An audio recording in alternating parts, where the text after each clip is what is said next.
Let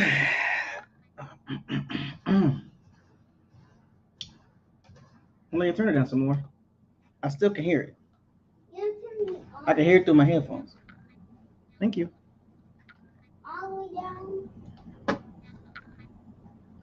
That's fine.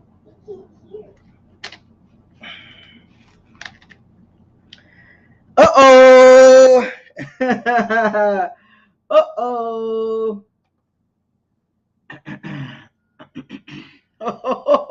Oh, what do we have here?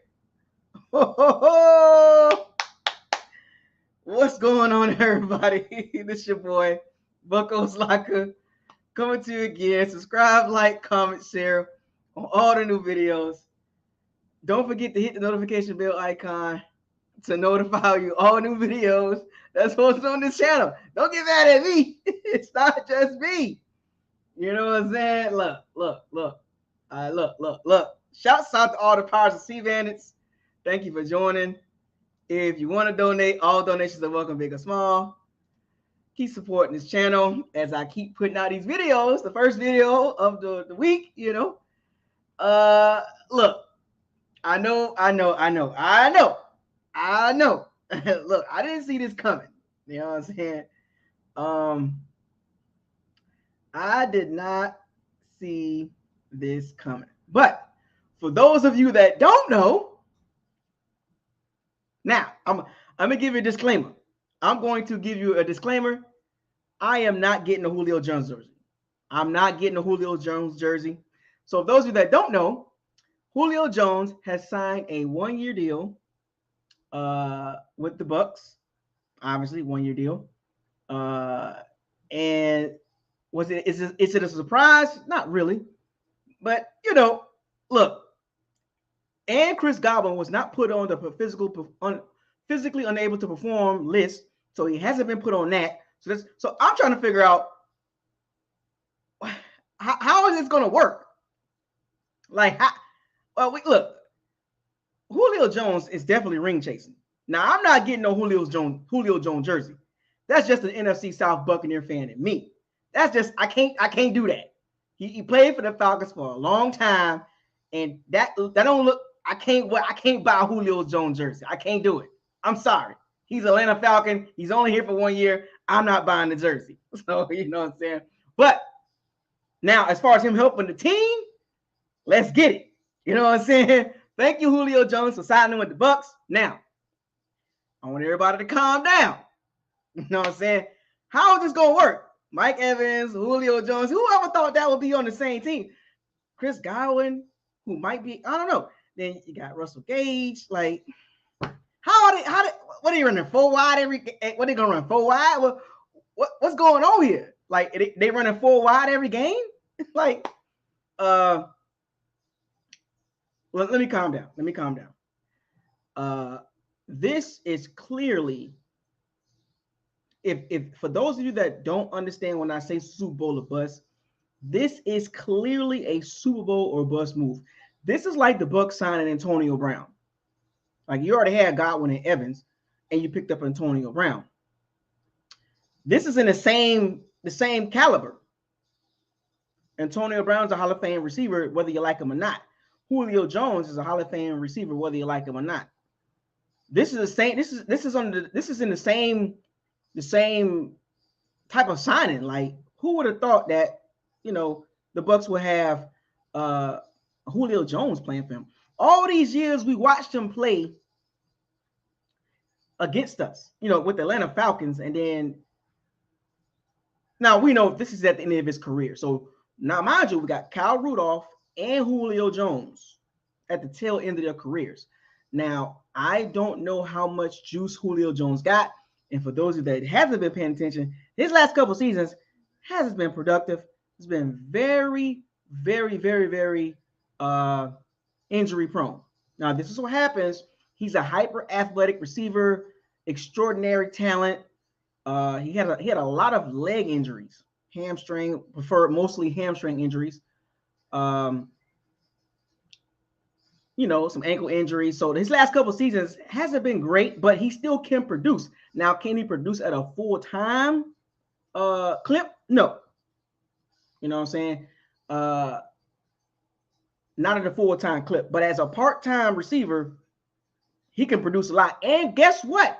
Your third or fourth cornerback will have to guard, and foot injuries too. You're going to have to guard Julio Jones. Now, is Julio Jones still a top-tier receiver? No. I think those days are over, right? You know what I'm saying? He's not a top-tier receiver. I can name 10 receivers that I'll take over Julio Jones. Easy. You know what I'm saying? I love receivers. I like Julio Jones as a receiver. But at this point of his career, you have to understand the expectations. If you think he's going to come in and be the Atlanta Falcons prime Julio Jones, come on, folks.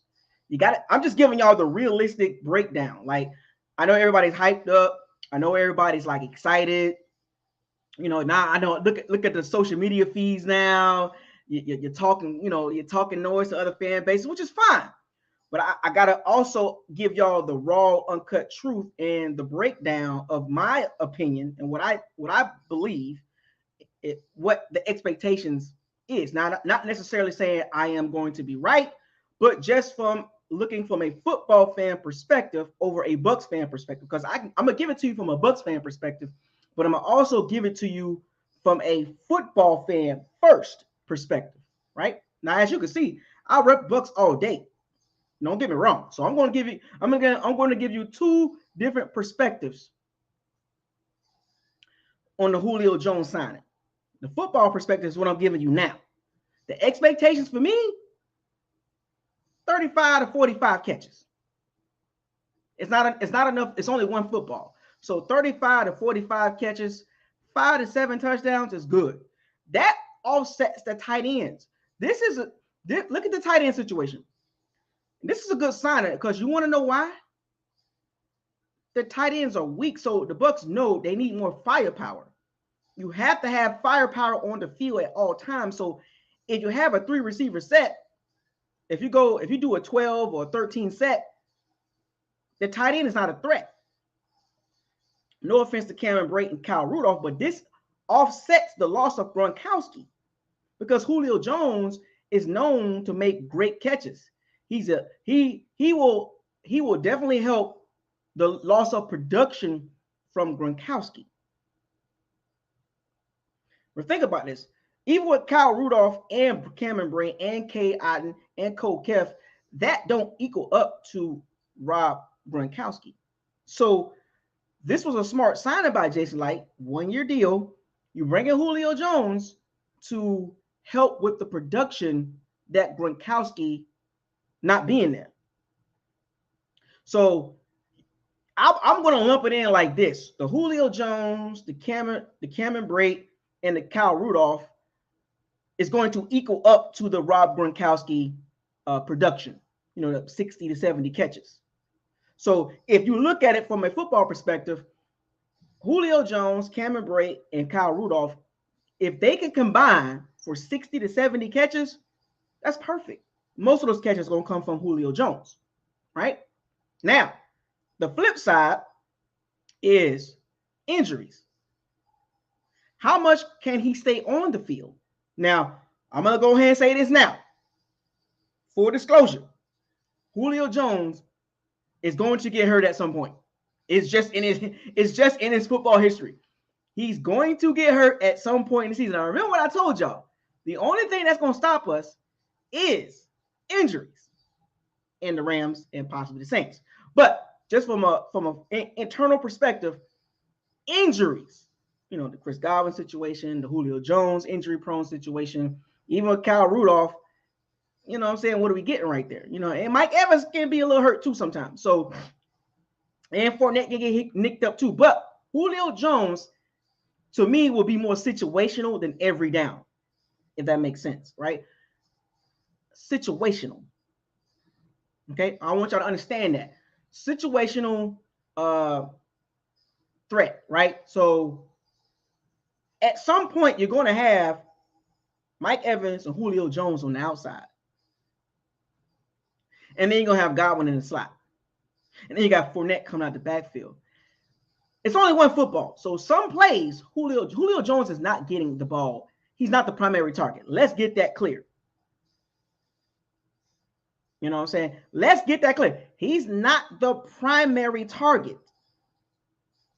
A healthy Chris Godwin is the number one target. Now, I think we can all agree with that, right? Do we agree that a healthy Chris Godwin is the number one target? Look at the last 2 seasons. That is the truth. Brady loves Gronkowski. He's a bigger version of Wes Welker, Damian Amendola combined, right? So the pecking order is Chris Godwin, a healthy Chris Godwin, then Mike Evans, and I'm gonna kind of say Fournette, and then Julio Jones. That's in my opinion. Chris Godwin, Mike Evans, Leonard Fournette, then Julio Jones. If they on the field at the same time, now there will be plays designed for Julio Jones. The 3rd and 7, the 3rd and 8. Can you get open for this one play?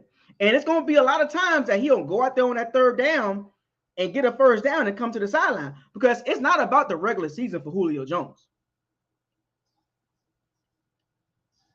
This is a postseason move. I don't even think he's going to play all 17 games. He probably should, but dude,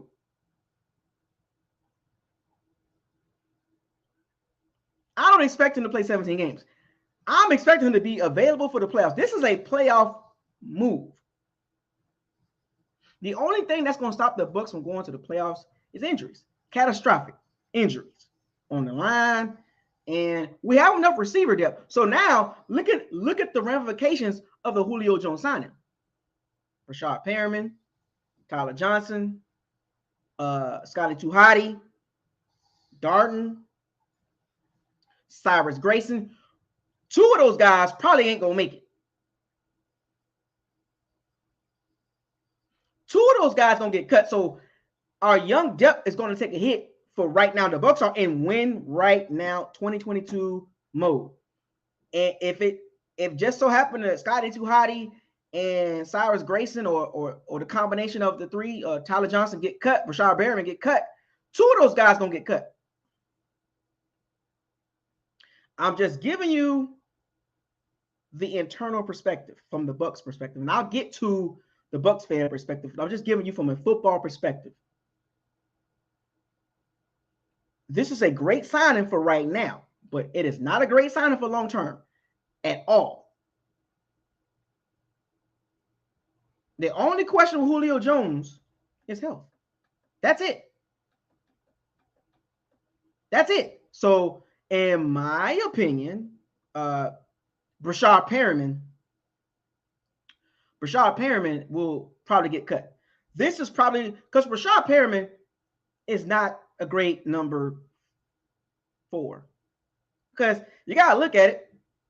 That's what Julio Jones coming in to take. Help with the Gronkowski production and be a number 4. Now, I will say this. Now, I'm going to give it to you from a schedule perspective. Now, opposing defenses, and here's one of the sayings I used to say. I used to play flag football. I got a bunch of trophies, championships. So I understand it from a flag football perspective. 7-on-7. One of my things I always said, when the team I was on, the team that won consecutive chips, if you don't have 7 cornerbacks, you're not beating us.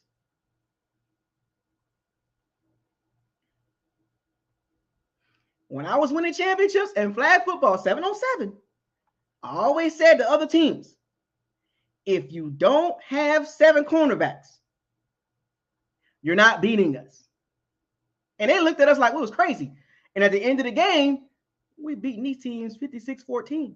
And everybody got a touchdown catch, and a couple of guys got 2.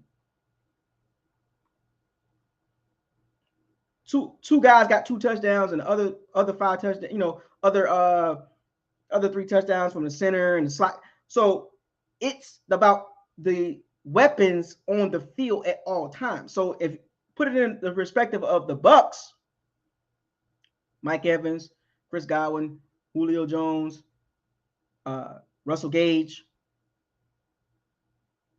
If you ain't got 4 or 5 cornerbacks, how are you going to stop that? Now, if you look at our schedule, there's some pretty good defenses that we got to play with some decent secondaries. Let's not get it twisted. But if you go down and look at those guys' secondary, the depth, go down to the third and fourth cornerback. You got to match up with Julio Jones and Russell Gage, because now sometimes the Bucs can go 4 wide. 2 on this side, 2 on that. They can put Gage and Godwin in the slot, Julio and Evans on the outside.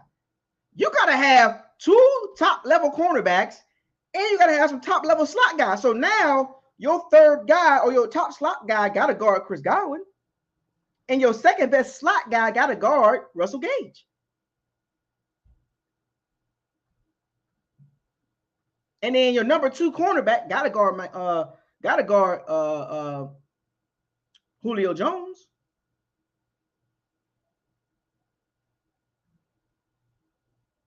And your number 1 guy got to be on Mike Evans. And then you got your safeties. You got to have 2 safeties at all time now. Your safeties better be good. Now, if you look at our schedule, we're playing some pretty decent defenses. Now, from an NFC South perspective, look at how that matches up. No disrespect to the Carolina Kitty Cats and the Atlanta Falcons. And I know y'all mad. Pound for pound, the Atlanta Falcons channel. I know y'all gonna make a video. So shouts out to Pound for Pound. Shouts out to Keep Pounding, Carolina Kitty Cats, and Pat Coltrane, Carolina Kitty Cat Panther fan YouTube channel. Shouts out to y'all guys. But the Atlanta Falcon fans, pound for pound on the rest of them guys, I know y'all mad. Because y'all got to see Julio Jones twice for 1 year. And then obviously he's going to retire as a Falcon. Obviously he's going to retire as a Falcon. Obviously, right? So now, now the Carolina Kitty Cats, y'all ain't good. Now, I know y'all, look, much respect to J.C. Horn, Dante Jackson, Jeremy Chin. I like y'all secondary. Pretty tough. But against the Bucs, y'all not beating us. It is what it is. Not enough guys in the secondary. And the Atlanta Falcons secondary, A.J. Terrell, what you gonna guard? Mike Evans? Top-level cornerback, A.J. Terrell, not getting enough respect. But A.J. Terrell's y'all only cornerback. That's pretty decent. The rest of your secondary is not good. Grady Jarrett on the D-line. Look, so no offense to the Carolina Kitty Cats and Atlanta Falcons, that's 4 wins for the Bucs right now. We are 4-0 right now. You're not stopping us on offense. And you're not keeping up with us at all, scoring points. Now, the only team in our division that is a problem, I know a lot of Bucs fans might not agree with this, might get mad when I say this, but the Saints are still a problem. They have one of the few secondaries in the entire NFL that can contain the Bucs passing game. They have shown that. Now, don't get me wrong, the signing of Julio Jones and Kyle Rudolph does make it more challenging for the Saints secondary. But if you watch the video of Malcolm Jenkins, former Saint, former Eagle, he said the reason why the Saints secondary is built to play with the Bucs passing game. Remember, I told y'all, you build to win your division first. You don't build to win outside your division. Malcolm Jenkins said that the Saints secondary is built to beat the Bucs offense. And the Bucs offense is predicated 70% passing, or about 65, 69% passing, which is too much. And then he said he gave the Bucs some food to eat, to think about, something to sit on. He said if the Bucs run the ball, they'll have a better chance of beating the Saints, because when the Bucs ran the ball, the Bucs had success. He said when the Bucs beat the Saints in the playoffs, 30-20, on their way to the Super Bowl, what did the Bucs do? Fournette had a really good game running the ball. I think Brady had 199 yards passing, if I'm not mistaken. Can anybody fact check me on that? How many yards did Brady have in the 2020 season in the playoffs against the Saints? I think it was 199 or maybe 205, something up in there. Can anybody check on that for me real quick? I know I got my computer, but I got to put y'all to work too. I got 2 laptops, but I'm putting y'all to work too. How many yards did Brady have in the playoff win? 199. What did I tell you? 199. That ain't a good game. Why? The Saints secondary. You can't drop back bombs away on the Saints. Can't do that. It is not going to work. And the Bucs have tried that over and over and over. Again, 1-7 in the last 8 games. 0-4 with Brady. Well, 1-4 with Brady. They won when it mattered, but I'm just giving y'all the totality of it. Passing the ball against the Saints is not the best idea. Now, I know we got Kyle Rudolph, low expectations for him, and I know we got Julio Jones, mid-level expectations for him. That doesn't mean we should, when we play the Saints in week 2, all of a sudden just drop back and throw the ball 50 times. I know some of y'all gonna be like, now we can just throw the ball on the Saints left and right. You're forgetting that the Saints defense is elite. Whether you like it or not, whether you want to admit it or not, from a football perspective, the Saints defense is elite. Why? Because they can rush the passer and they can cover. One of the few teams in the NFL that can do both. Oh, hell, Bubba's Locker, he a Saints fan. How? Are you watching the film? Are you watching the games? Oh, no. Bubba's Locker, he a Saints fan. He low-key Saints fan. No, I'm not. I'm just giving y'all the facts. You can't refute facts. Hashtag don't get mad at me. What does your eyes tell you in the last 8 games against the Saints? That they defense just keep destroying us. So despite the fact that Julio Jones is on the team, you still got to run the ball against teams like the Saints and the Rams. You gotta run the ball. Some of y'all probably thinking, yeah, we got Julio Jones. Now we can throw the ball 55 times a game. It's not about the regular season, folks. It's about getting to the playoffs healthy. If we throw the ball 35 times a game and we finish 12-5, 11-6, and we end the playoffs and we win the NFC South, that's what you want. Oh, Brady finna throw for 5,500 yards. That's what you want? Do you want the Super Bowl or you want 5,500 yards? You want to break more records or you want another Super Bowl on the way out? All I'm saying is we got the Saints early in week 2, and you think passing the ball 50 times is a recipe to beat the Saints when it's a proven fact that it's not? The objective is to win your division, not to throw for 5,500 yards. Malcolm Jenkins told y'all, when the Bucs ran the ball, the Bucs had success. So now the Bucs signed Julio Jones. Now you see in the comment section across social media, oh, the Bucs gonna go bombs away. Why? Now, against other teams, that's fine. But against the Saints and the Rams, run the ball. You want the dub. Now, I already gave y'all my predictions. Even with the Julio Jones signing, I still got the Bucs going 11-6, 12-5. Because it's not about the regular season for me.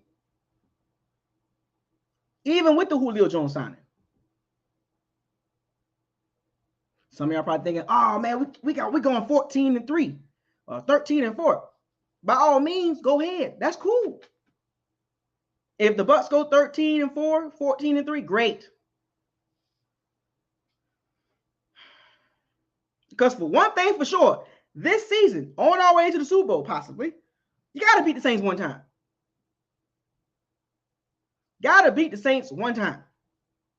Maybe twice. One time in the regular season and possibly in the playoffs. Possibly. But you get what I'm saying. Don't get beside yourself and think that now we got Julio Jones, it's time to chuck the ball around. Use your football brains. Remove your emotions. Look, everybody excited. I'm excited. But you got to control your emotions and look at it from a realistic perspective. How many games do you think Julio Jones is going to play?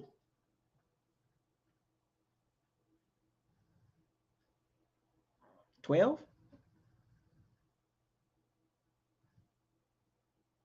13 maybe? As long as he's healthy in the playoffs is what matters. Because I know a lot of Atlanta Falcons A lot of their fans gonna be laughing like, oh, Julio Jones is washed up. He gonna get hurt anyway. I'm not expecting Julio Jones to play 17 games at all. Why? Because I'm being realistic. Now, mind you, when I saw the signing, I was excited, but I'm controlling my emotions now. Now I'm calming down. Now I'm talking to y'all real.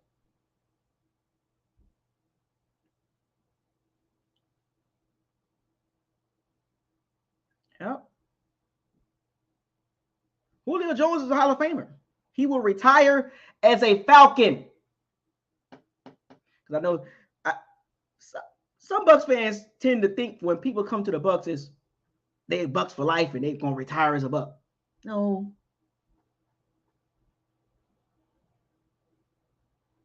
He will retire as a Falcon. He is a 1-year rental. That's it. I'm not buying the jersey. No disrespect to Julio Jones, but you won't catch me with no Julio Jones Buc jersey. It look funny on me because he played for the Falcons. Now, like I said, appreciate the help, but I can't rock your jersey.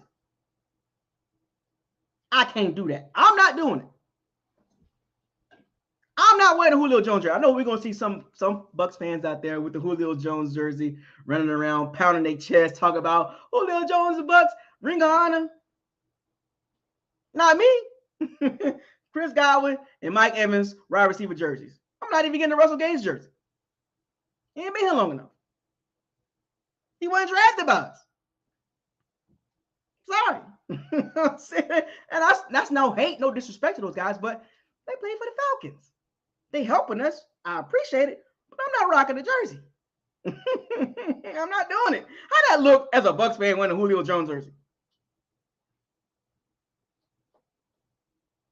Does that make any sense? I'm just saying. But anyway, Julio Jones is here with the Bucs, a 1-year deal. Last year, he played 10 games, 31 catches for 435 yards and 1 touchdown. He's 33 years old. 2019 was the last time he made the Pro Bowl, and that was his last 1,000-yard season. The last 2 seasons, he's played 19 games and missed 14 with injuries.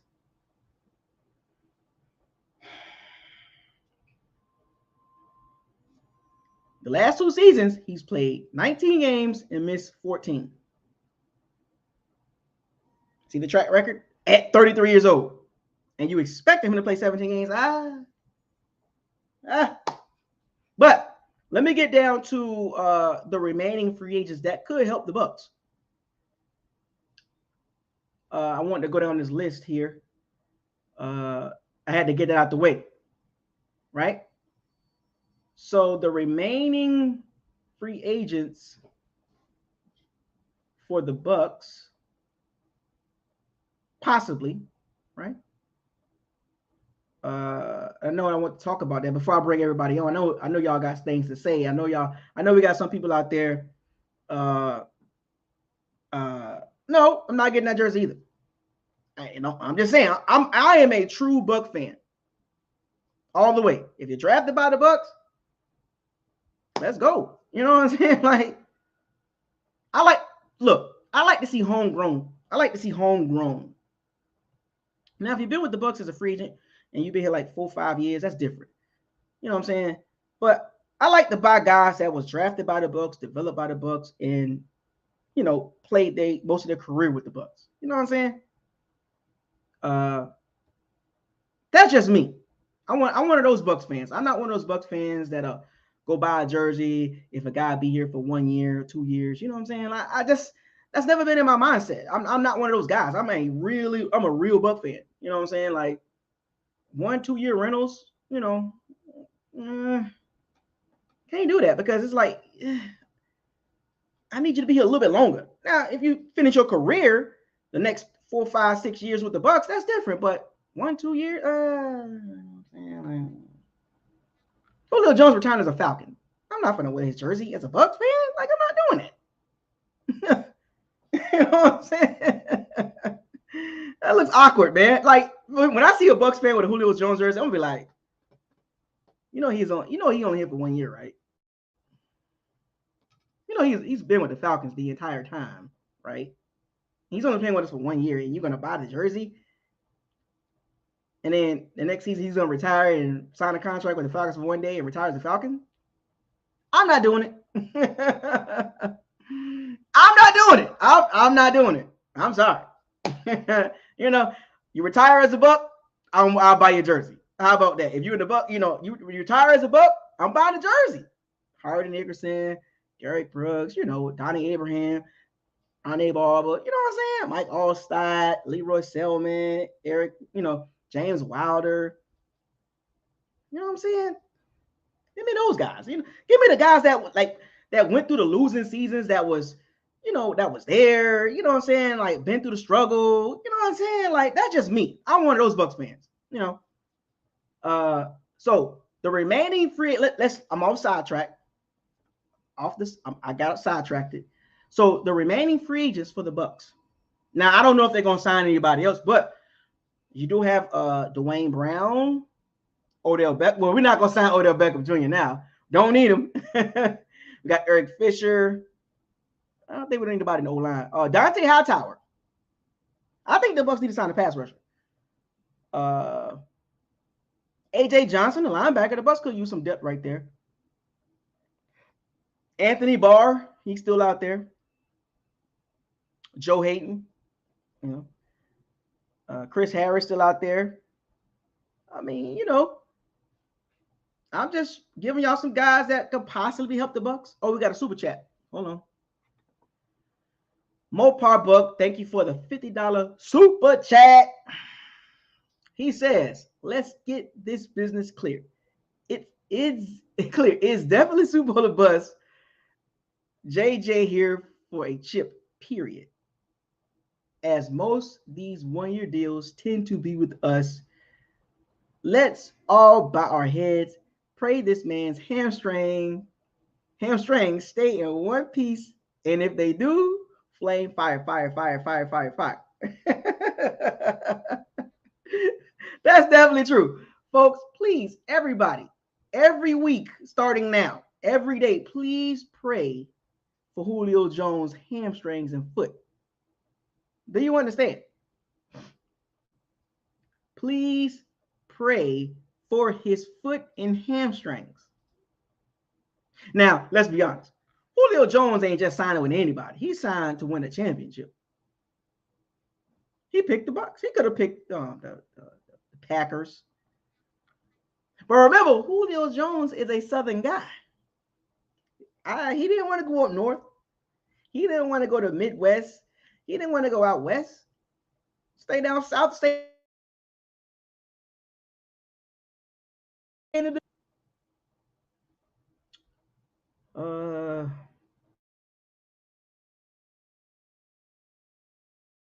So, pass rushers.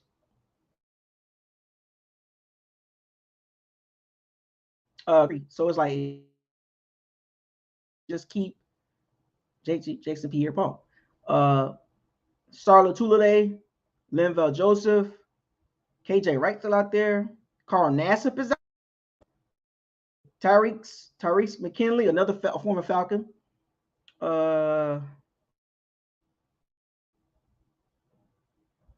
Let's see. Just looking at some D linemen out here. Jared Cook out there. Took him over Kyle Rudolph. Pernell McPhee, Everson Griffin, and Dominican Sue still out there. Jimmy Graham was out there. I would have took him over Kyle Rudolph. Brandon Williams. These are all old guys. These Corey Peters, Jalen Smith, Quan Alexander, Joe.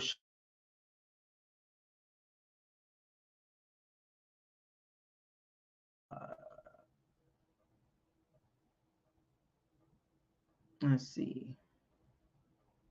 Jeremiah Atucha. Played for Georgia Tech. Christian Ringo, Malik Jackson, Trey Flowers, So I just gave y'all names that's out there that can definitely help the Bucs, in my opinion. You know what I'm saying? If any injuries come about, you know. But thank you for the super chat, Mo Buck. I want to bring you guys in, and what y'all think about the remaining free agents now with the Bucs signing Julio Jones, and Twitter and social media is in uproar right now, and they had how much help Brady need? You know, like LeBron James situation. How much help LeBron James need? How much help Brady need? Golly, they stacking their team. But meanwhile, your team keeps signing all these people.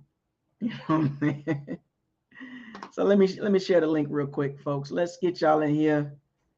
Let me invite some folks in here. I know y'all got something to say. I'm gonna let y'all talk. I just want to listen to what y'all think, man. It's like a radio show, right? You know, almost. I'm here to listen. The link is in the chat room. It don't matter what fan base you from. Click on the link.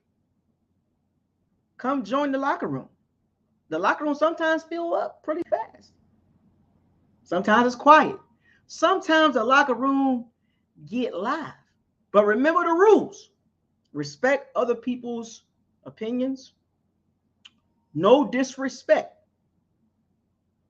I tend to leave the locker room more open now, so you can talk as long as you want until it gets a little bit too like, okay, time to move on. But I tend to let you talk. I'll let you stay in the locker room. Just don't be disrespectful.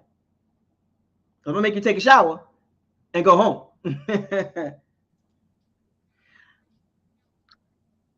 What's up, man? I'm listening. Hey, here in Atlanta, these folks lost their mind. You know, all my buddies, they was just like, man, I can't believe it. Julio sold his soul to go play with Brady.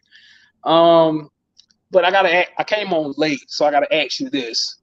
I think this is just maybe a possible insurance signing, just in case Godwin has a setback or something like that. But yeah, I saw the report saying that he was cleared for camp, but what does cleared for camp mean? Because it didn't say nothing about cleared for contact. Maybe it's just football drills and no contact. So it'll be interesting to see. You got 8 receivers in the receiving room right now. And I'm gonna just be honest and just hear me out. From Julio on down, Tyler Johnson, Scotty Miller, Bernard Perriman, Grayson, and what's his name, Duran. All those guys are possibly could be cut at the end of the year. I mean, at the end of training camp. There's no guarantee they'll make the roster. And I've heard some people say, hey, we just need Julio to help us late down the season, like later in the year. My thought process is, if that's the case, why are you signing him now? Because if he makes the 53 roster, that salary is fully guaranteed. If you waiting to have him later on down the road later in the season. But my biggest concern is if what's up, man? If Julio can stay healthy, because you know he's after a few weeks he's gonna be nicked up. You know, and the rumor was when he was in Atlanta, he really didn't ever practice. You know, so I don't know how that's gonna transition in Tampa. Because like I say, I think another thing people are overlooking now, BA is not the head coach, and he ain't gonna get up there and say all this, and hey, we need to give veterans off. This is Todd Bowles' show, so he'll run it the way he wants to. But I believe that Julio was signed because Brady wanted him. I'm hoping that he'll fill in. Let me rephrase that. He'll pick up where AB was supposed to take off at. That's what I'm hoping for. If he stays healthy, those are the kind of the expectations our fan base has. But I think it's a low risk, high reward signing. Mm-hmm. That's what I honestly think it is. Mm-hmm. As far as the remaining free agents, you just got to play the waiting game and just see what happens. You're either gonna go with what we got, or maybe we need more depth. But I do feel like with Julio signing, I think that's just, hey, Grunt gone completely. He's not looking back. If you're trying to load up even more, is what I kind of think at this point. So I'm just ready to see what happens when they put on the pads. Sunday, I believe. So, let's just get it. Well, my take on that is it's one of those signs that it caught everybody off guard. I mean, I know the reports were there, but it kind of threw me off when I actually looked at my laptop set up for this show right here, and I saw it, and I was like, 1 year deal. I thought it was like a troll or something. I was like, let me look into this. I thought it was too, because they showed it in Tennessee saying he signed with the Bucs. I'm like, who the heck? Because a buddy of mine, he texted to me. I thought he was trolling me, and then my phone went off. ESPN, Bleacher Report, and NFL Network, all of them popped in, and I was like, okay, this is legit. So right, I was like, Adam Schefter. Okay, Adam Schefter. Okay, cool. You know what I'm saying? Like, wasn't he meeting with the Packers today too? Mm-hmm. Now, my question is though, I wonder how much it's for. I want to know how much the money is. I'm thinking about. They like Julio hurting for money because he's still getting paid from Tennessee. Because you got to remember that contract he signed with in Atlanta. That $66 million was fully guaranteed. That's why everybody up here in Atlanta is bragging about they're gonna have $100 million in cap space next year because Matt Ryan and Julio fall off the books after this season. Right. So he probably maybe did the veteran minimum because I think when he got traded, Atlanta paid a portion. Then I think Tennessee took over, so Tennessee is still paying him a portion of that $66 million. All right, so we got Haitian boy 407. We got the biggest Buck fan. You the biggest Buck fan, Joy? The biggest. so let me go down the list real quick. Mopar Buck, Haitian boy, and big. What's y'all take on the Julio Jones? Let's get some dialogue on this Julio. That's the topic, right? That's the hot topic. Let's dive in a little bit on that. Well, my biggest take on this, if my man can stay healthy, I live in Atlanta, and so we be clowning Atlanta fans. So I used to call them baby hamstrings. Hey, what part of Atlanta you in, man? All right, I'm in Stockbridge, yo. Oh, okay. I'm up, man. I just moved up to Browserton. I just moved out of Gwinnett. I'm in Browserton area. Oh, okay. Well, you're a little further up from me, but yeah, way up. But yeah, I used to call them baby hamstrings. But if my man can stay healthy, I think we will be the most explosive offense in the NFL. Good luck trying to stop all Kyle Rudolph, Julio, Chris. But I really think this only signing, like what you were saying earlier, Isaiah, about him coming in because of Chris Godwin, not so ready yet to play. So I think they signed him just to get into Julio. I mean, to get healthy. Once he healthy, like you said, postseason signing, he won't play to the playoffs come. That's my outtake. Yeah, what do you think, Haitian boy? Yeah, I agree with Big Buck. It's an insurance policy. Of course, especially with the whole the other guy I forgot his name. Gage. Mm-hmm. We don't know the extent with his injury, so I feel like that's also play a factor with that. Yeah. Yep. I think the Jones signing is going to be more incentive based, probably like 2.2 to 3 mil base salary, probably in there like touchdowns, other like certain incentives, maybe like 55 catches for the season, maybe at least 550 yards, something like that. I think it's going to be mostly incentive based. Oh, what about that? The percentage of plays. Is he gonna play like 60% of the snaps of the season? You're gonna have some. I think, but going back to I forgot. I think maybe his biggest Buck fan was saying this. The amount of games that he plays, I don't think his expectation himself, being that he's been in the game 33 years old. Right. I don't think he's. He coming off the field. I mean, his last few years in Atlanta, he was coming off the field like every 3 plays. He was coming off the field. I mean, this go back to like 2016.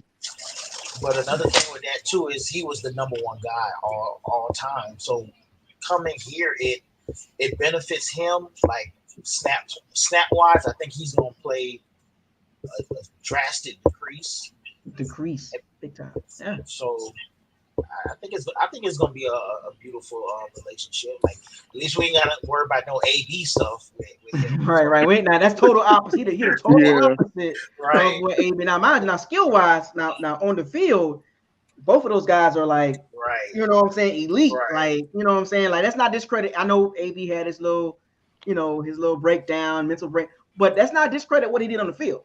That dude, of course. He was a technician at those routes. Yeah, he's unguardable. With the Bucs, with the Bucs, technician on those routes. His route. With the Bucs, no lie, real talk, but no cap. But with the Bucs, that dude was probably, if he would have the number one receiver, like even at that age, like he was like dogging, like real. You saw it this past season. He was finna emerge as number one in the first week, first 2 games. He became quickly like the number one read. That dude was the beast, man. Hey, Mopar Buck. what's your breakdown of this Julio thing? I know you saw it, you heard what everybody's saying. What do you think? Because I know you have a mind that kind of like, you know. It's kind of mild today, so I'm gonna keep it light today. I'm with Haitian boy, man. I think it's something with Gage. I don't think we need both of them Atlanta Falcon receivers on our team. So somebody finna go, and I doubt it's Julio. So we just signed him. So Gage, that probably just. I feel like the rumors when it started early on with Julio. Probably between him and the Odell thing, that's where we supposed to originally been headed. I don't know where the Gage signing come from. That blew me when that initially happened. $20 million too. $20 million.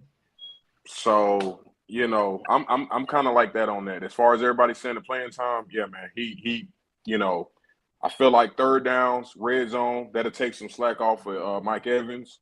Because we've been beating him up as of late too.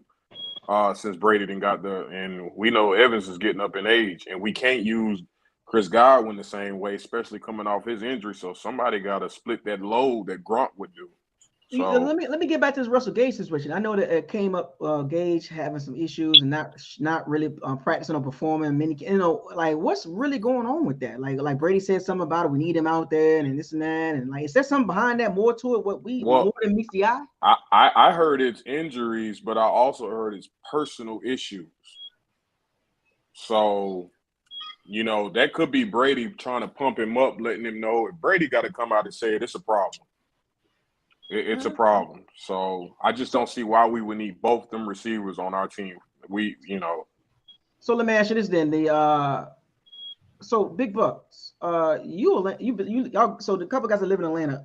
What's up with Gage? Any I haven't heard anything. Only thing I heard was like I said, I asked some of my friends and co-workers. They were big Falcon fans. They said that Gage is a solid receiver. He can be a beast as a 3 and in the slot.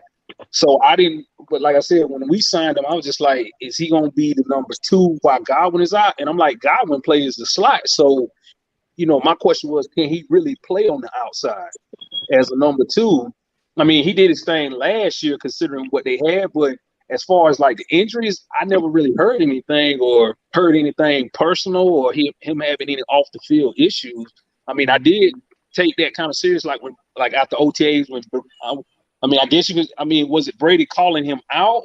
Like, was he not up to speed with the playbook, or was he not catching on? I saw it and I was like, "What's this about?" Like, I didn't pay no mind. He let it know. Like he basically was saying he's going to be a big focal point on this offense and what we need out of him. So we need him. So to me, that's the team leader saying, look, you know what I'm here for. You know what you here for. We need you here. Brady, he starts usually practicing before anyone else is even thinking about practicing before it's official. So he wants the playbook, timing down. That's how he gets the up on people. And Gage not out there. Right. You got to remember, this is the same dude that came to Tampa and immediately got cited for practicing on the elementary field. So you got to think of somebody like that. He gonna take it serious. And this is last year, so I don't think he playing no games with no receivers. So Gage might not. We might end up.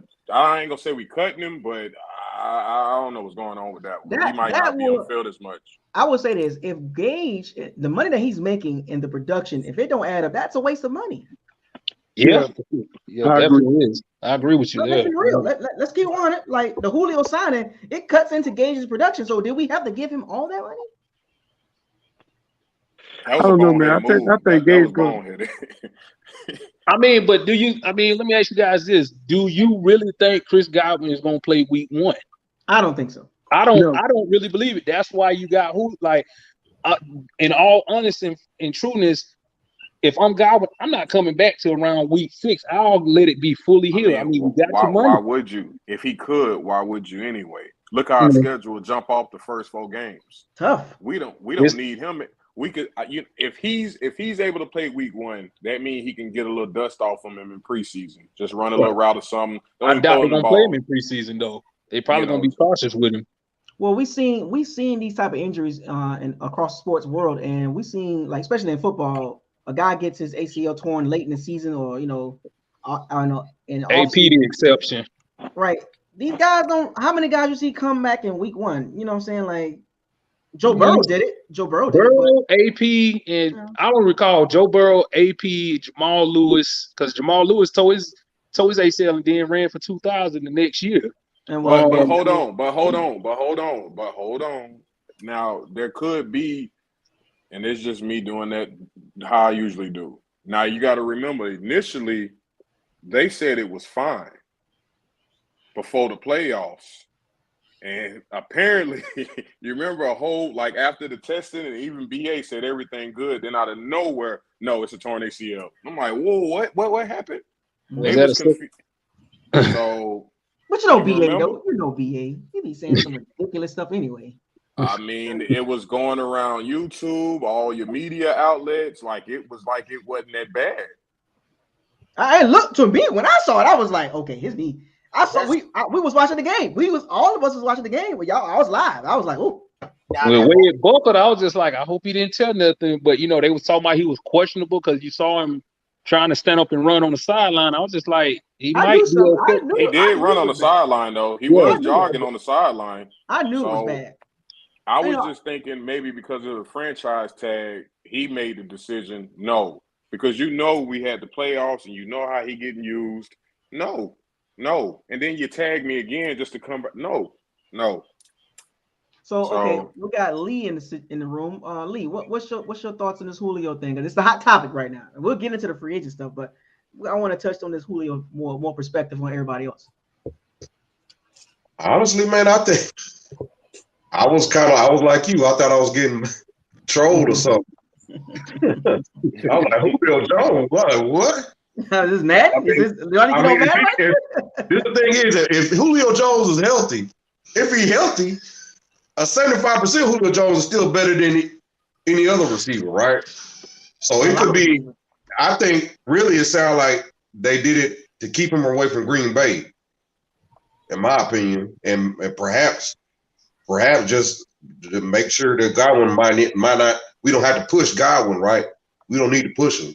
Well, that's what it looked like to me. It looked like insurance. You don't have to push. You can wait on Godwin and get him right instead of just he come in hot for week one. But you know what though? Let me ask y'all. Are we gonna put Julio in the slot with them hamstrings? I want everybody to take on this. You don't get a slot. I want everybody to take on this. Julio Jones and Russell Gage, both former Falcon players, now on the Bucs. Do you think? And I want everybody the opinion on this. Do you think Julio will get more attention than Russell Gage as far as in the Bucs, as far as on the field? No, I think they're going to work. Of course, they're 7-time Pro Bowlers. They're going to work together. This is what I think. They're going to feed off each other because they know each other. They play with each other in Atlanta, so they're going to feed off each other. I don't think it's going to be no competition. I think it's going to be each other. They're going to feed off each other. You know what I'm saying? So I don't think it's going to be no competition or anything like that. So I just think that's going to be a good ring chaser. Julio's ring. He got his money. Julio's ring chasing right now. Think about it. Tom Brady, all the time they used to win with the Patriots, either offense, they used to have nobody on offense. Nobody. Now you give him weapons. You saw what they did when he got Moss, when everyone said Moss was washed up. Y'all remember that?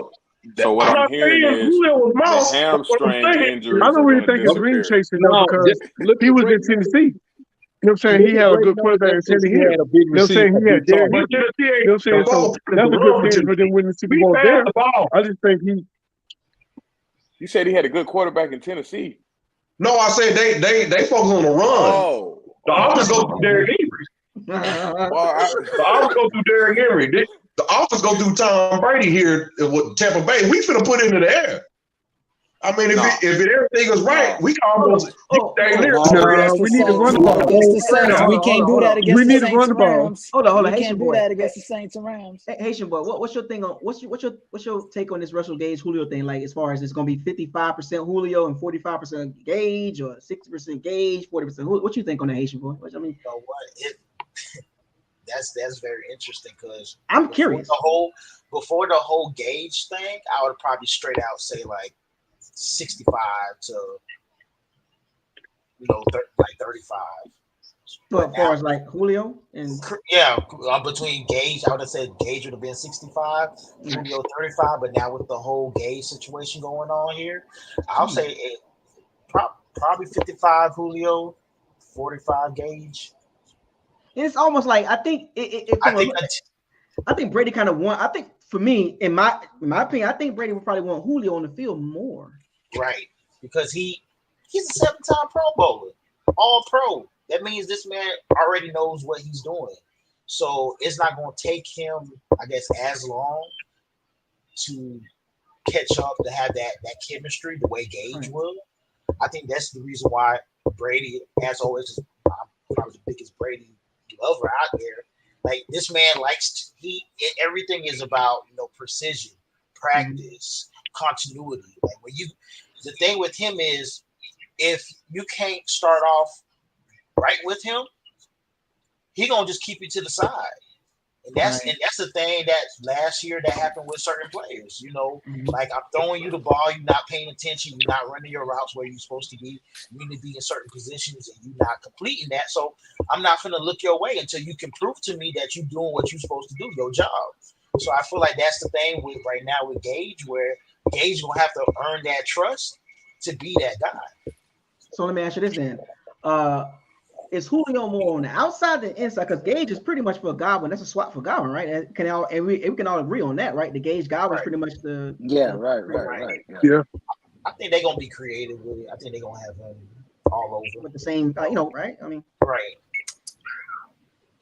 Well, let me ask y'all this: like, how Brady has, what y'all think on that? I mean, Gage Julio thing, like, I mean, I think it'll be. Julio will probably see the field more than him. It's basically come down to what Brady thinks. I mean, think about it. Think about when Moss left New England. Who did they bring in after Moss? They brought Chad Johnson in, but he couldn't catch on. But Chad could run routes though. So I mean, it's just really a timing thing, really, with Brady. And that's what I was saying, like the continuity, like with Chris Hogan. Chris Hogan was nothing. This man came to New England. He was doing what he's supposed to do, run his routes, be at positions where he's supposed to, paying attention, watching film. And what happened? The man became the guy for Brady at times. Like times it wasn't Jules, it wasn't Amendola, it was Chris Hogan, a nobody. And the man made something for himself because of that. And it just comes down to you doing your job, what you're supposed to do. The quarterback trusts you, it's all fine and dandy. He gonna look your way. But if not, then I think that's the thing what happened with Tyler Johnson at times. Him kind of regressing year 2 from year 1. So at times Brady's like, I'm not even gonna bother, checking this guy. He's not getting separation. He's not running his routes. He's not catching balls. So I'm gonna go on to the next guy. True. Bucs 954. Bucs Life 954. I see you in the chat. You over there being quiet, man. What's going on? What's your take, man? You in Florida? You're in Broward County. Yeah, man, I'm in Broward County. I'm down here, man. See, I'm like y'all because when I first heard the news, I'm thinking I'm getting punked too. I seen it all in the little groups on Bleacher, all of it. I'm thinking, all right. But here's my take. Here's what I'm saying. Because what I'm telling everybody is that, because I see everybody's excited for this Julio. This only works, right? This only works. One, if Godwin's on the field, right? That has to happen because I wasn't a big fan of the whole Gage signing in the, especially when we gave like $20 million. Right, especially when we gave $20 million. But the only thing I will say this, I like Gage in the slot though. I don't like him on the outside because he played a lot of outside in Atlanta last year. You know what I'm saying? Like, yeah, he did his thing last year. I'm gonna be real. Atlanta wasn't good though. It's like being the best receiver on the worst team. How much weight does that hold? They ain't have nobody but him and your boys last year. What's the dude out of Florida? What's the guy from Florida? They had Cal Pitts, and they had number 17. Like, so it's like being the best player on the worst team. Really, kind of. That's a whole lot of weight. I mean, he did his thing though. So Yeah, I seen him play here in Atlanta. He's a bad boy, but Yeah, I he just did his think thing. Julio I'll probably take get more PC I'll than he take will. Calvin Ridley though. Oh yeah, all day. I'll take But really over Gage all day. What about the Odell Beckham? Well, we have not had none of these either one of these for Odell Beckham. Even Yeah, given his neither one injury. will be here. Julio or Gage. Got If him we on just leave, man. sign Odell Because Beckham Jr., Brady, now we would Odell have done to need. said We it, won't need and them. Brady done said it. nah, If we I got just Odell feel like Beckham, Godwin. I If just God feel want like to this tear whole his ACL, do you sign? Who do you sign, or you just stick with the receivers you have? If Godwin doesn't tear his ACL, Nah, we I still mean, needed a receiver. We still needed a receiver, in my but would opinion, you go even get with the one guy. Odell Beckham or just a Russell Gage? Because I can't see you having like Mike Evans. Then you got Odell Beckham. I mean, I see. To be I honest hate with to say. you, I could see. Oh, go ahead. I was gonna say I could see the Bucs still going after Gage. Only reason why, because of that slot role. Yeah. You know, that's important with the Bucs. So even Very if Godwin important. wasn't healthy, I just don't think they would have gave him that big contract. That's my That's a lot whole of money. issue. That whole $20 million. I don't. You know I what I'm don't think saying? Gage But works in a slot for the Bucks because the slot has nah, a he block. will. He- Yeah. But Gage Gage is don't. like I mean, Gage is a good in blocker. any other Gage is a good system, That's he what was blocker. Gage right. is for. Gage is a good blocker. But He's but gonna do that's like what they 30 do with with him. Larry Fitzgerald. That's what they do with Godwin. Godwin get in the mud. If you see when he motion down, he running. He blocking like a tight end, running power. So I don't know if Gage is big enough to do that. You know what I mean? Now when they spread it out, it makes sense for him to be in the slot to work So the you're middle, saying, work the third receiver. so you're saying on running plays, if they go 3 wide and they got a single back set, Gage is not in the slot. It'll be Godwin. I don't think Gage would be in the slot. That's why Tyler I Johnson don't got. want him on the outside. That's why I right don't now want Tyler Gage on the Johnson hope outside. to that because he's big enough. I don't want Gage on the outside. I don't want Gage on the outside. He need Yeah, to stay in Gage the not a slot. good That's look on his the role. outside. That's No, that's not a good look for him. His role is to slot with the Bucs. Every team we play don't have a secondary like the Bucs of previous years, so he won't be doing that.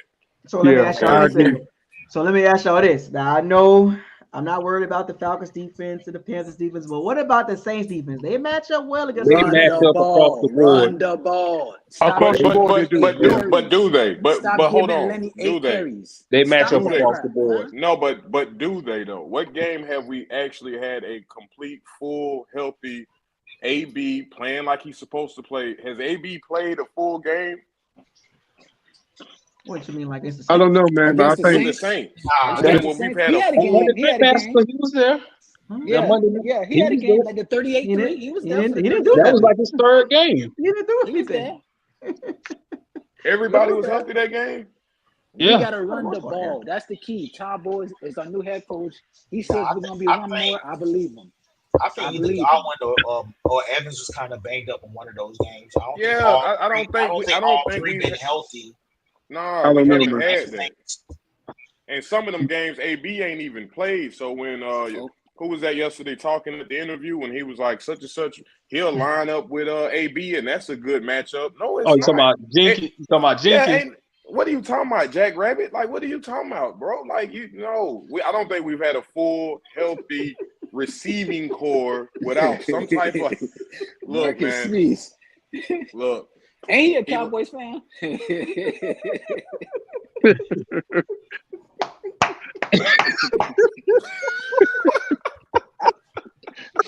Damn, why they trying? Oh wow, that's crazy.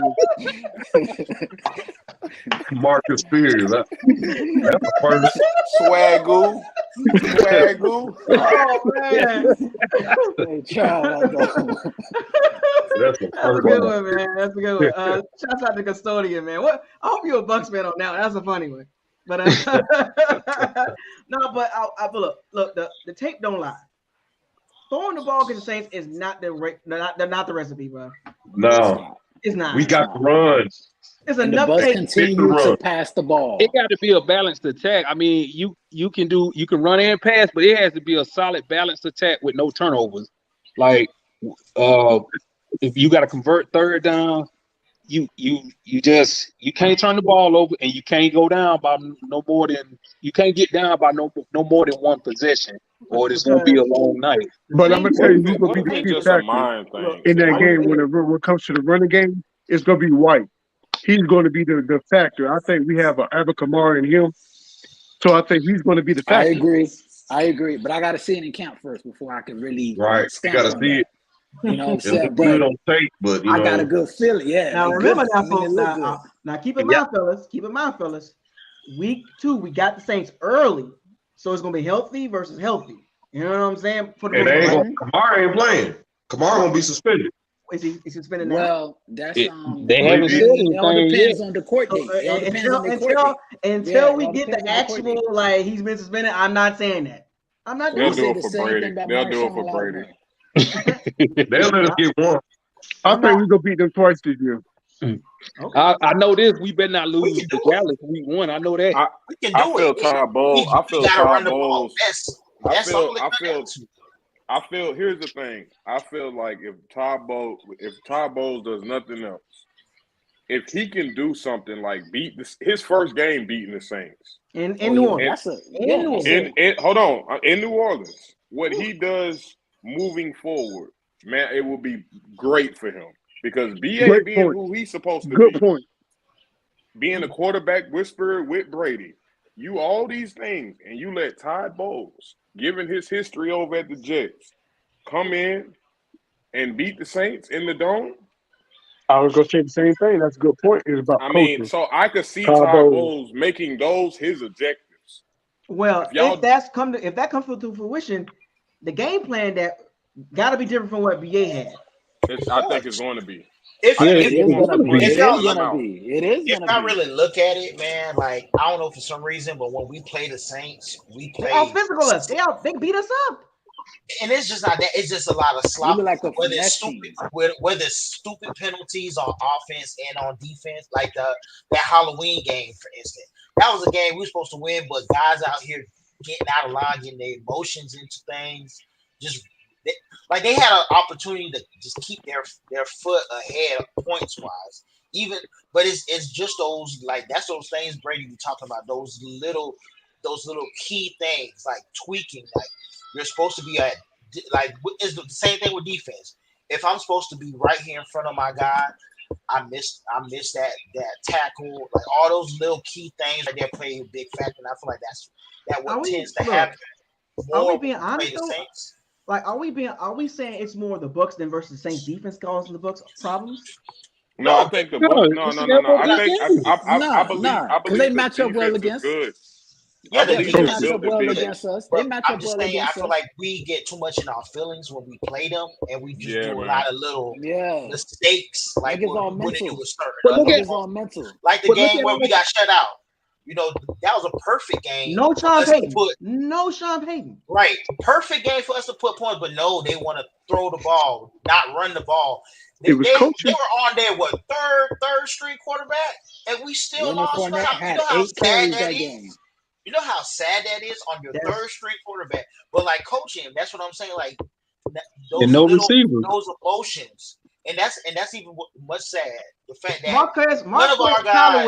Marquez Callaway was a number 1. Right. Yeah. And this is why we lost. This is why our receiving core after Godwin and Evans, it kind of goes down from there because people not able to get if you can't separate, that's a problem. That's where that whole Tyler Johnson thing. I kid you not. If Tyler Johnson had stepped up last season, we probably would have signed a free agent receiver. Because it would have been like, what would have been the point? If he could prove to you that he could play his role, he would have been the second guy after Mike, and then whoever else would have been the third, fourth guy. We would have had no. Remember this though, on the schedule, the Saints is one of the few defenses in the NFL that can give the Bucs major problems. Like in the Rams, like not too many defenses that can really give the Bucs. I don't work out any other team in the time, man. But think about this though. Look at the last 5 games we played against the Saints. Can you name one that it was an actually good game? Even the game they won in the playoffs, that still was a sloppy game. Because I still say to this day, Sean Payton tried to throw that game. He wanted to show that it was time to move on from Drew Brees. Because if you want to be honest, Kamara ran the ball down their throats, and he just quit feeding him the ball. Brees threw 3 picks, right? Yeah, 3 picks. We just there's never we don't play a complete game when they play the Saints. Well, Sean Payton do that anyway, though. He's known for doing that. I will say this though. What I've noticed, we mess up a lot more than the Saints do when we play the Saints. Like you were saying, that's what I'm saying. Too much special teams. Every game, special teams always do some dumb crap to change the game. Every time we play the special teams. Special teams, man. I look, no disrespect to keep. Well, I don't like. Yeah, it's Keith Armstrong. You can say it. You can say it. I don't rock with him. We got one. I've been screaming that for years. We got one of the worst special teams in the NFL. Still. Which is like bothering me to this day. Like that's aggravates me. I think we're gonna prove, man, because we got Todd Bowles as our head coach. Not saying Bruce Arians was a bad coach at all, but I just say that it's coaching. The many times that the Saints have been beating us, and I think Todd Bowles is going to fix that problem.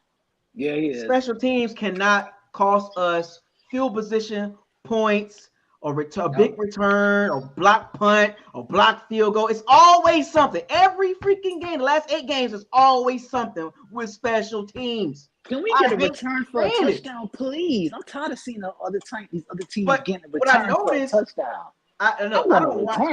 I don't watch all the Bucs channels. I try to keep it like here, but from what I've noticed, I'm one of the few that actually brings this up. I mean, national Bucs media, medium, local. Like, am I the only one talking about on this channel? Yeah, like, you are. You're the only one. You don't want to keep it real. You're the only one, and that's why I love this channel, because they talk about other things, but they don't talk about special teams. They tiptoe around there. Yeah, they tap dance around like it's not a part of the game, but it affects us. I think the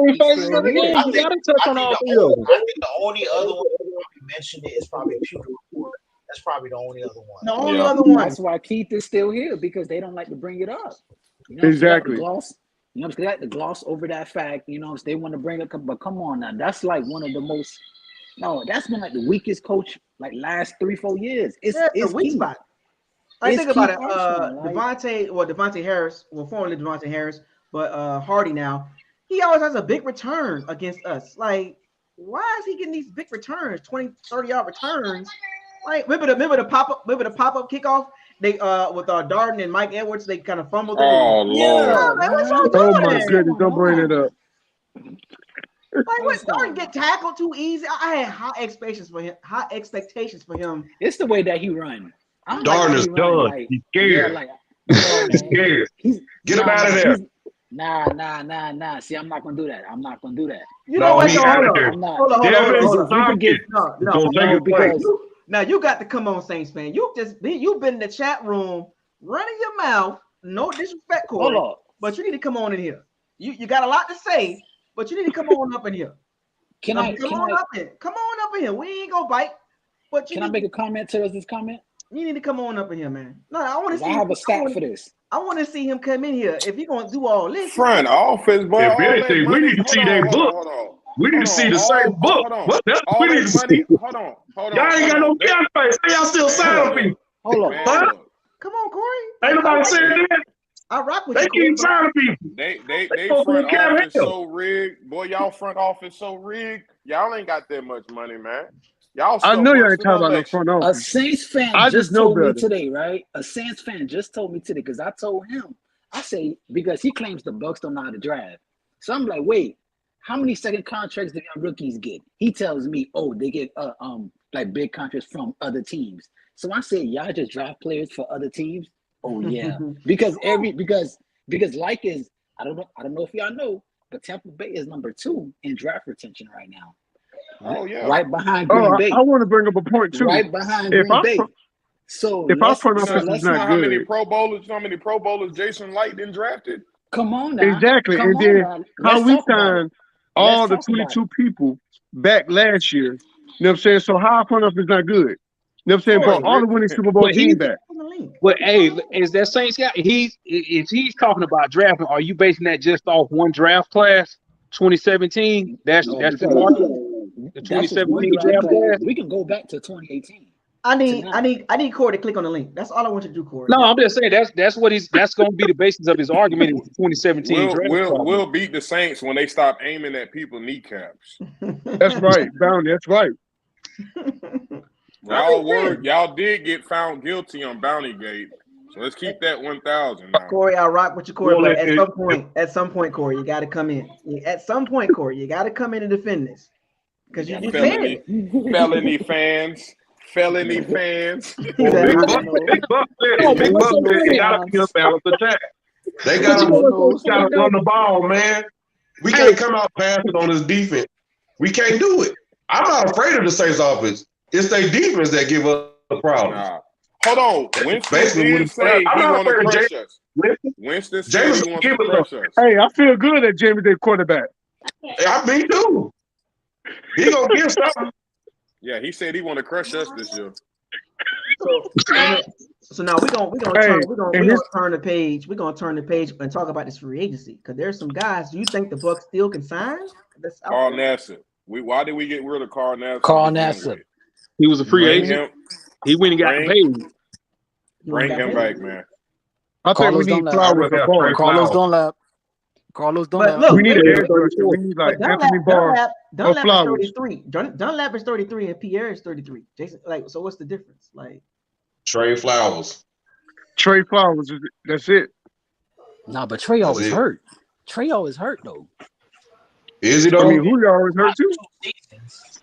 True, touche. I would just say bring in a linebacker because I'll say you. The way I look at it, linebacker. Anybody from the North States once they come down to Florida, it's a whole different thing body wise. It's a different ball game. Especially now with TB, man. Come on, TB12 treatment. Come on, man. Oh yeah. Look at Gronk. When Gronk came back, it was because of that treatment that had him even play the whole season. I got to get on that one, bro. Yeah. I have a quick question. I can't really He ain't lying though. I have a quick question. Do you think because we got Julio Jones that Gronk might want to come back now? Yeah, Julio finna be on that TB12. He gonna be all right. He gonna play for the TB12 money. Look, we're gonna use Julio when he get injured. Then we're gonna sign Gronk. Hey, exactly. I just don't want to see Julio or Mike Evans on the injury report with hamstring problems. I'll come back drinking. Come on, man. No, but seriously though, Gronk set out for a whole year and let his body heal. So you figured he was gonna come back pretty solid. I'm not like y'all. I'm gonna give Mike Evans. I'm gonna give Mike Evans some credit though. How many games did he miss last year, Mike Evans? No, he missed nothing since the Super Bowl. Well, did he miss one game? He missed one game. He missed no game since 2019. He's fake. Yeah, Mike Evans did. He been that dude. He ended up playing. Mike Evans been that dude. Oh yeah. They took him out of the game, but actually missed in the game. I don't think he actually missed the game. I didn't see him get injured in the game. I didn't see him get injured in the game and catch it and do that little face he make when he grabbed his side, and then he right back out there. I'm like, man, because you know how. Right, that's what I'm saying. Because every time he get hurt or whatever, he go right back in the game. So he that dude. Him and Chris Godwin. I picked that for the pass. Chris Godwin gonna take over the league, man. So let me ask y'all this then. With the Julio Jones signing, does that add a game to the Bucs? With y'all prediction? Yes. No, because the X factor is Godwin on that offense to me. I'm sorry. But you got to think. Godwin. Once Godwin comes back, though, if you are staring that in the face, it would have been nice. It would have been nice to have, Gronkowski out there too. But if you potentially staring that in the face as a defensive coordinator, you're not about to put no single man on Julio. Ankles are not legs, feet. You not finna do that. A lot of defensive coordinators about to get fired this year. Especially with TB being his. Come on, well look at the height. Look at the height factor, man. Look at how tall you got Mike Evans is, and then Julio. Man, come on, man. You not finna do that. Our biggest enemy is injuries. And Saints. Who's trying to go to? So you forgetting about the receiver though. What about Scotty Miller? Done. He on the chopping block. He's still dealing with a turf toe, ain't it? Somebody get cut. He gonna have to do it. Scotty too hotty. He done cooled off. Scotty better go back there and catch some punts or something. Somebody getting cut. Two people getting cut. I think 2 people getting cut. It's Perriman and him. It's gonna be Perriman and So who you think the 2 people getting cut then out there? Nah, man, we gonna. Well, I think the Julio is swapping out Julio. We're swapping out Perriman for Julio. You know what I'm saying? I think it's Scotty and then one of them young guys, man. One of them young guys. I think it's Scotty and Travis, Tyler, and then Scotty Miller. It's gonna be Tyler and Perriman. What if they just send them to the practice squad? Just send them to the practice squad. They are gonna send them to the practice squad. They gonna send who to the practice squad? Tyler. Okay, Travis Grayson? Nah, man, Grayson gonna make the team. Grayson gonna make the team only because of because of. What about Rashad Perriman? Nah, man, he getting cut. He gonna be like the He getting cut. Bye bye. I don't know. Yeah, man, that's the I don't know about that either, man. I don't know about that. He got some speed, but can he run the route tree? That's the question. Grayson might get cut for Perriman, will? Nah, I don't know because they the same. They the same receiver. One can't run no route. Yeah, they the same receiver. I don't know, man. He can be one of those few success track receiver star players. But Grayson, all his big plays were busted plays, though. I mean, and I ain't taking that away from him, but every time he's wide open, it's a busted coverage. I mean he only had one good play. Rashad Perriman played the same way. Yeah, that's why I'm saying Perriman and Grayson might be cut, and Scotty might be too. You know, unless they put him on special teams and be filling punts and put him back for kick return. So Jalen Darden safe? No. Nah, he not safe, but he has a better job. If I can see them keeping Scotty Miller because if you think about it, he can go back to his number one. He can go back to his role when the defensive coordinator got to occupy all of our other receivers. That's if he's healthy though, because that's Hope Turbo. He's still dealing with that. He even like the practice like in OTAs because of it. Well, training camp. That's the big gift. What training camp? When is training camp? A couple days away? Not tomorrow. So that's what I'm looking for training camp, just to see how things are going to go on in training camp. So what about so Darden position not in trouble with McCullen and or Keyshawn Vaughn returning kicks? You know, I'm gonna say this. I guess like the coaching staff, they love Darden. You know, it's like at the like at kick return still. You know what I'm saying? Like with Keith Armstrong, like they rave about Darden. So that's the only reason why I say he has a higher chance than a Scotty to actually on stick special around teams, because, right? If they rave about him on special teams? Special teams. Now, if Scotty could be healthy and go catch punts, then yeah. Why he won't do that? Why won't he do that? I mean, he has catch punts in the game sometimes, though. Where is that kid from Michigan, man, with the 4.3? Where is that kid that we drafted, the undrafted free agent we picked up? That's supposed to be super fast. That's all. What's undrafted from Michigan or Michigan State? Yeah, Michigan State, the little young dude we picked up, man. Oh, I know Devin Tompkins. Where is the Devin Tompkins dude? I think I see him kick returning, man. I can see him kick return. Man, look. Yeah, I don't see him. Darden got it. Darden trade.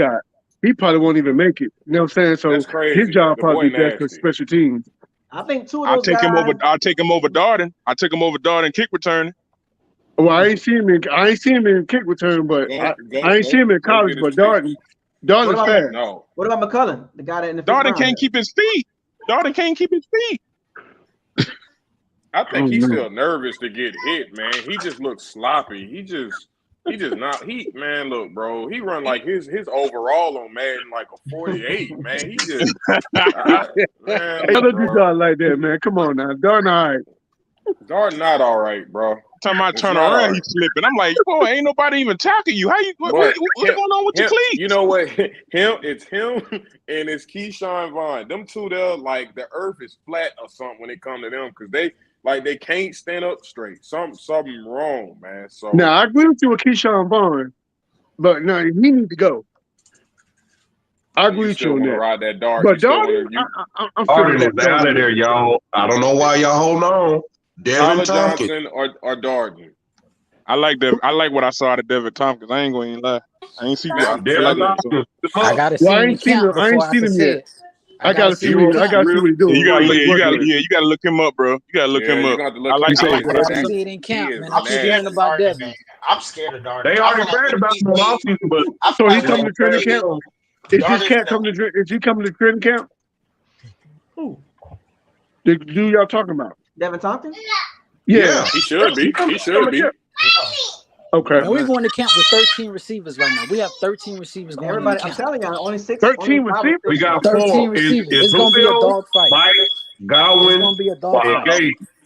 It's 2 more spots. It's gonna be a dog fight. Yeah. Scotty Miller on notice. Tyler Johnson on notice. Darden on notice. Grayson is on notice. Perriman. Although Vincent Smith is on notice. Devin Thomas is on notice, and there's another kid they got that I don't know. But it's gonna be a battle for wide receivers. How many receivers they'll carry on the 52-man roster? 6 or 7? I think 6. It's up to them. 6. Because 2 of them got to play special teams. Yeah. How many running backs are they going to carry? Are they going to really carry 4? They got to carry 4. They have to. We see what happened last season. I say 3. We see what happened last season. You got to carry 4 because 2 of them going to play special teams. Keyshawn and White. They're going to play special teams. I got a good feeling about that boy, Rashad White, boy. That boy looks smooth, man. That boy looks smooth. He nice. That boy looks smooth out there. He look like a young Le'Veon. Got there, Matt Forte. He got that little wiggle to him. He gonna be got that wiggle to him. I think the problem is that it's tight end though, because they got to either they gonna carry 4 tight ends or 3. Nah, they're gonna carry 4. They're gonna carry 7 receivers and 4 tight ends. Bray Rudolph, and Scott Kato, whatever his name, Kato. Hey, don't rule out. Don't rule out the possibility that Rudolph get cut at the end of camp. Don't rule that out. It's gonna be a surprise cut, dog. It's gonna be a surprise cut. No, man. They ain't gonna bring that man there just to cut that man. I mean, it ain't them cutting him. It's himself getting himself cut. It's gonna be. I'm just saying, don't be shocked by that. You know what I'm saying? Like, then you got that boy, and then you got that boy, Cole Keith. Then you got Cole Keith. He will. Cole Keith. What about Rashad? What about Rashad White on kick return, punt return? No, we need him. We don't need a running back doing that. He got 2. We don't need no running back doing that. He can We be don't need no running back doing that. He can be our Tony Pollard. You know, That's Tony what Devin Pollard. Thomas gonna be. Yeah. You know, Tony Nah, Pollard, right? You know, This ain't Dallas. Bucko, this ain't Dallas. I'm saying if he coming there killing like that, I mean, you gotta get him on the field. No, sir, not back there. Can we at least get a punt return for 25 yards though this year? At the case, I don't know. Why can't Scotty be on special teams? I mean, Tony Pollard, wait a minute. That's the game. Tony Pollard came in the league. They threw him back there a couple times to run some kickoffs back. I'm just saying. It brought his value down now too. Now he's looking like exactly. He over there getting now he's trash. Who, Tony Pollard? Getting beat up. No. Pollard low key. Pollard had a better year. Pollard had some better production than Zeke. Pollard had some better production than Zeke. Y'all tripping, dog. Y'all tripping. This was Pollard's best. This was Pollard's best year. And Pollard will not have the same year he had last year. Pollard won't have the year he had last year. He's explosive. No, I don't see that happening. But he is explosive. Tony Pollard's the beast, bro. Like he low key. Like, yo, he need to get more carries than Ezekiel Elliott. Let's be real. Don't do it against us. I don't care what he do. But no, it ain't all. They're gonna have the same game plan. Like the Lions, they're gonna have the same game plan they did with it against us last year. They're gonna be doing a lot of screens. You want your explosive players on the field to score at some point. So if Rashad White doing his thing, if in preseason, if he come in preseason and he get in there, he doing his thing, you gotta get him in there. You gotta he gonna get in there. I'm trying to tell you. He gonna get in there either way. Special, man. With White is special. Yeah, man. If Devin Tompkins gets out, though, he gonna be the punt return. If Devin Tompkins actually makes it out there, he gonna be the punt return. I see that. I can see it. I can see it. So let me ask y'all this thing: Is Rashad White in the number 2 right now? Yes. It ain't Keyshawn. I say so. Yep. And I say so. Yep. Then he talking about he coming for Lenny's job. Okay, so let me ask: Is there a free agent running back still though? Because that might be where we go. It's a I ton. don't see that. I There's don't a see few. I that, bro. think Nobody that's a value. Tyreek bro. Cohen. I think I don't see Tyreek that, bro. Cohen out there. Yeah, I No, always say no, Tariq ACL. Cohen. I like. Nah, ACL. He tore his ACL in all season. Oh, I dang, you might be. It was on Yeah, he video. tore Y'all his didn't see the Achilles, video? didn't Yeah, he? y'all didn't see the David Achilles, Johnson's still out there. Yeah. No. Keep him. No. No, Duke Johnson oh, out there. He no. know that. I'm saying he know the scheme though. He know the offense. He know that. Justin Jackson. He all right. Justin Jackson, all right. No. We good where we at with running backs. I think Yeah, Leonard man, we I good. and White is keep good. Keyshawn Vaughn then if that's the case. If I want to sign one more free agent, yeah, I want to go I want an linebacker. edge There. rusher. I'll I want take an edge rusher. Quan Alexander back right. I'll take Quan Alexander back right now. Why Is not? that- Why not? Why not? Something I wrong with want that an edge elbow. rusher, Something man. wrong We with that need another elbow edge now. rusher. He We get need The another elbow pad do look kind of big though.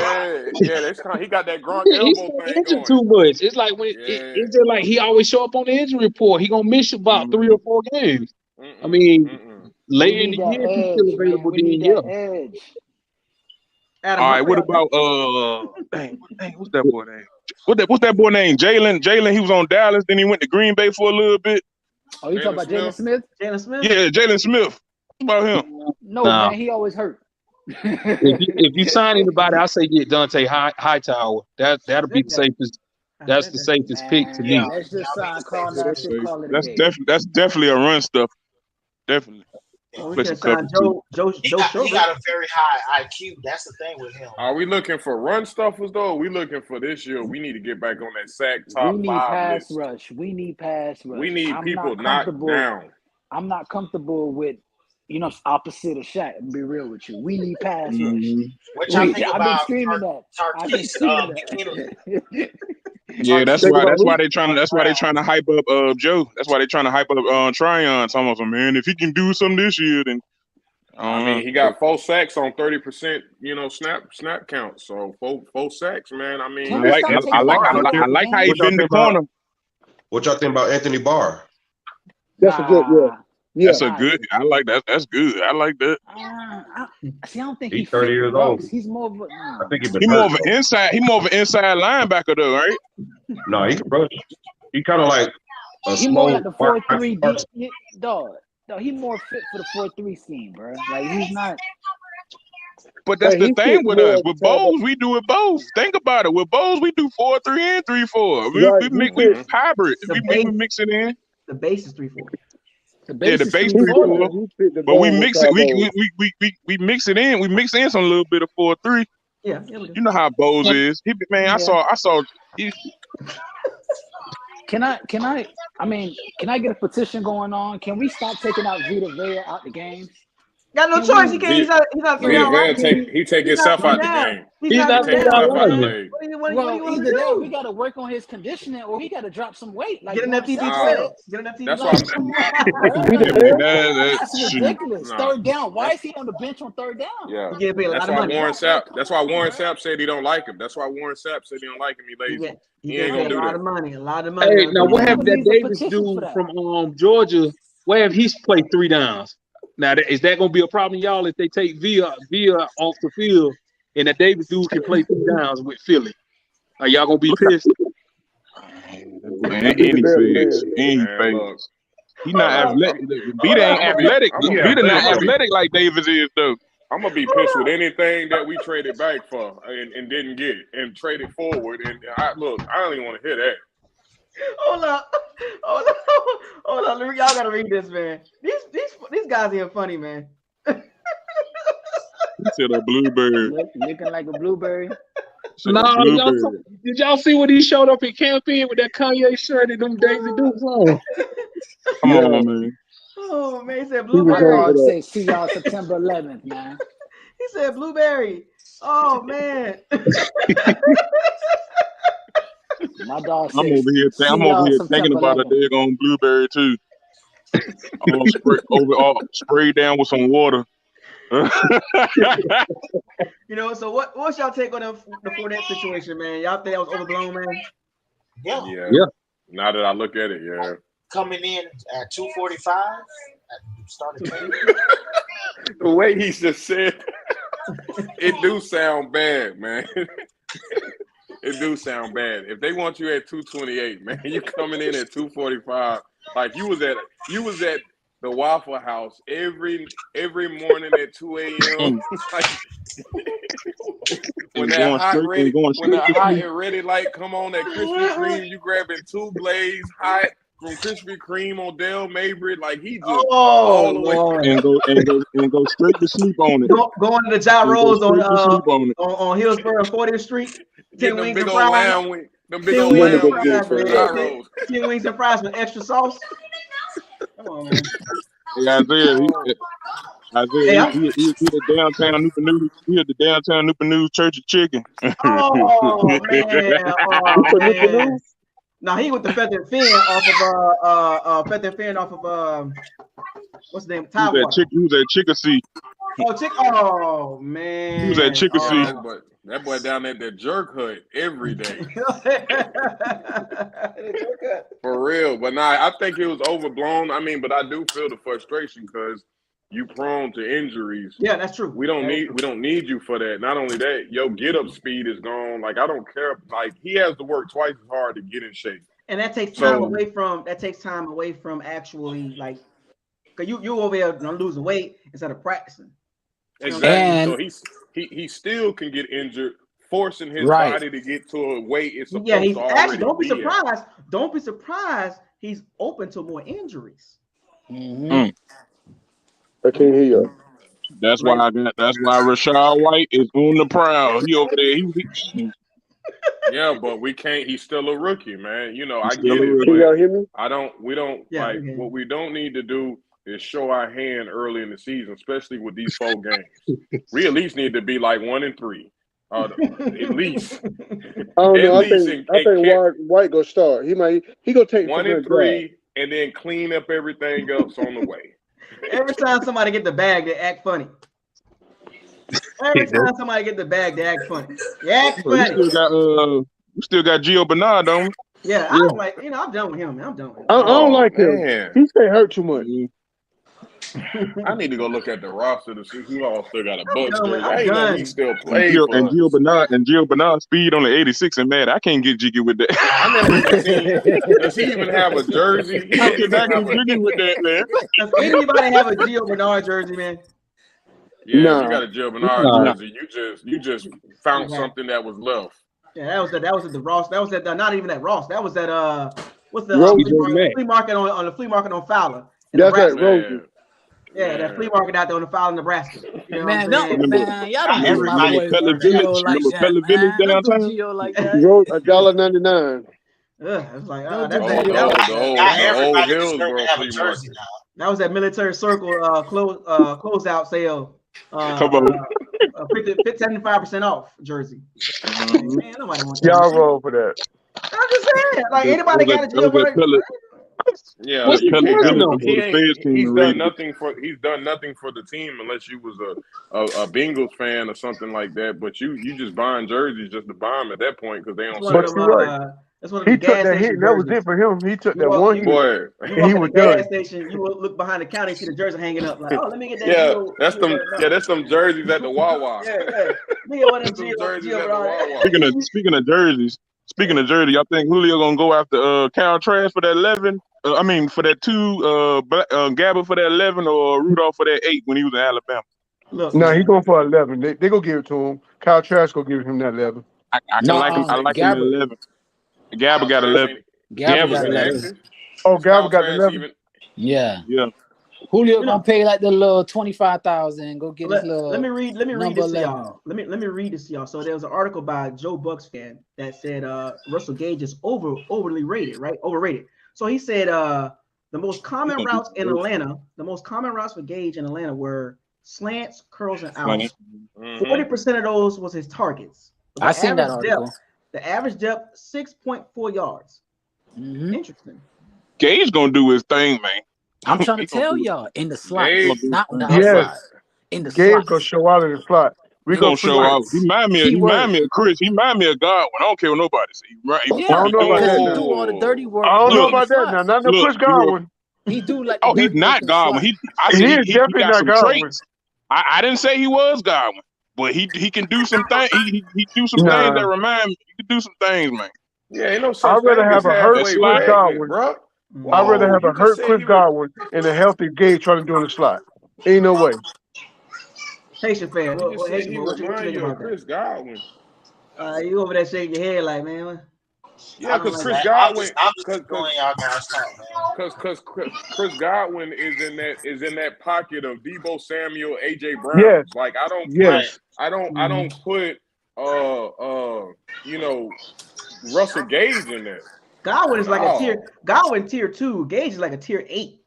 mine is 8. Yeah, Mine is 8. God, he's like Darden with experience to me. You know, he's a He Tyler said Johnson. Darden with Oh experience. man, you're God, trying to go please. far. Oh Got your man, you mind. try to get it so far. Oh Oh my man, God. you said I'm Darden saying if with you look at that, experience. All right. if you look at the receiver tier, I don't have Gage in the top 5 tiers. Me either. I just don't have him. That's why I said what He he did lining up. to So he us. lining up outside. He lining up outside week 1 against the Cowboys, opposite of Mike. Their second string cornerback is going to shut him down, man. Who is it? What's his name? Brown or whatever. Anthony Brown. Anthony. Brown. And he's trash. You saw he's trash. So that's going to show us right there because we saw what AB did to Let him. me ask y'all this: do y'all trust Russell Gage in big games? Because he hasn't played none. Well, he don't have to know. So you 'cause he can't don't say have you to trust him be because you trusted in never big seen him. games. That's what I'm trying Because to we say. got You other can't say receivers. that. We got to We got answer the Mike question Evans. though. We got You Chris have to Tom see Godwin. it. Brady.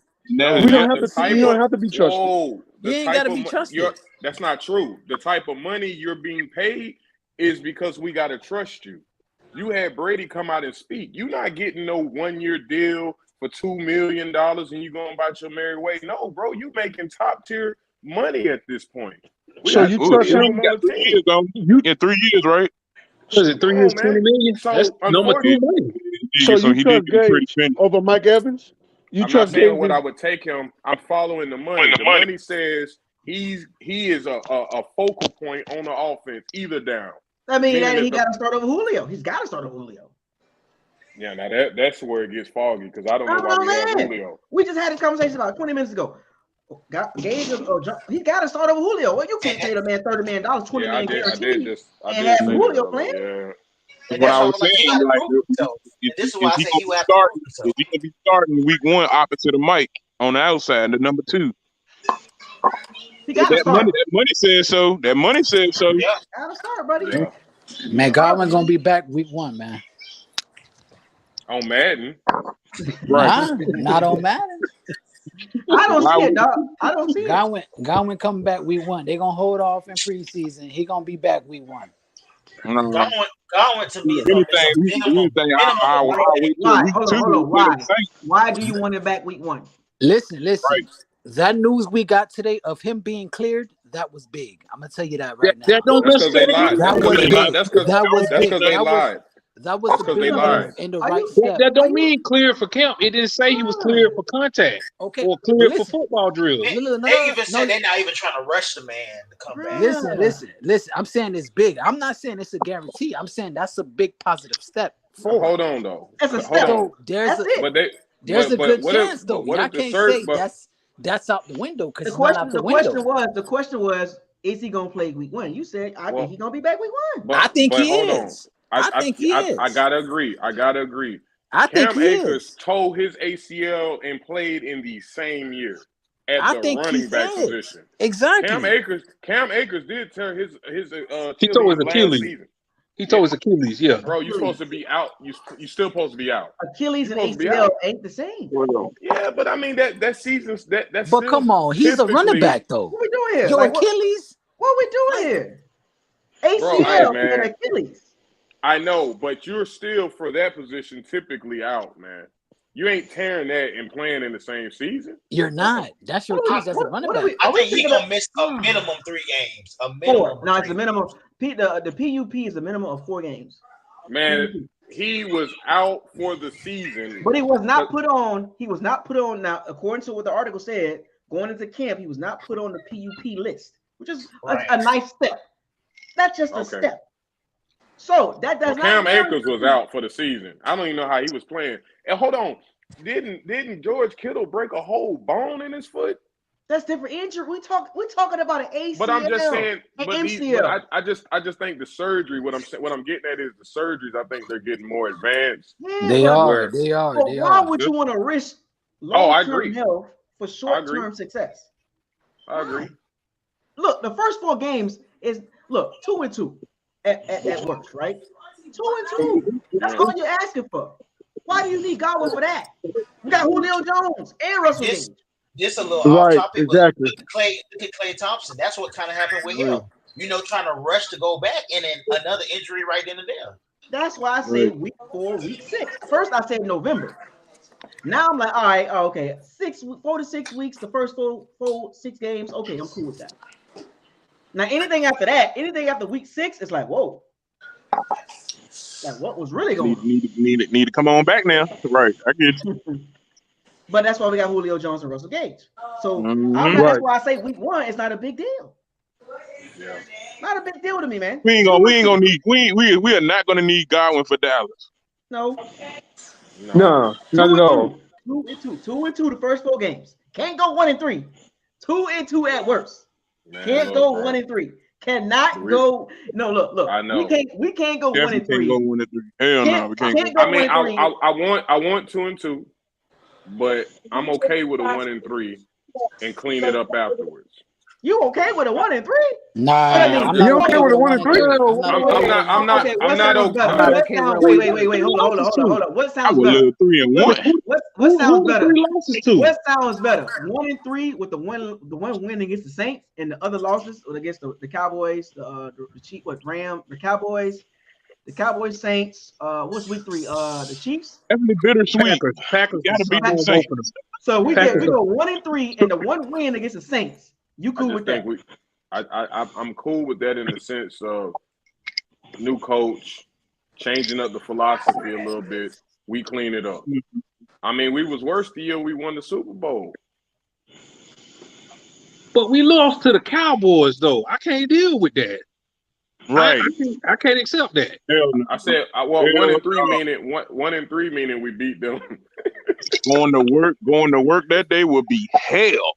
I'm in Dallas. I know. 2-2. Gotta go 2-2, man. I agree. 2-2. I mean that's the goal. That's the goal. That's what I want. If we go 2-2, who is the 2 losses to?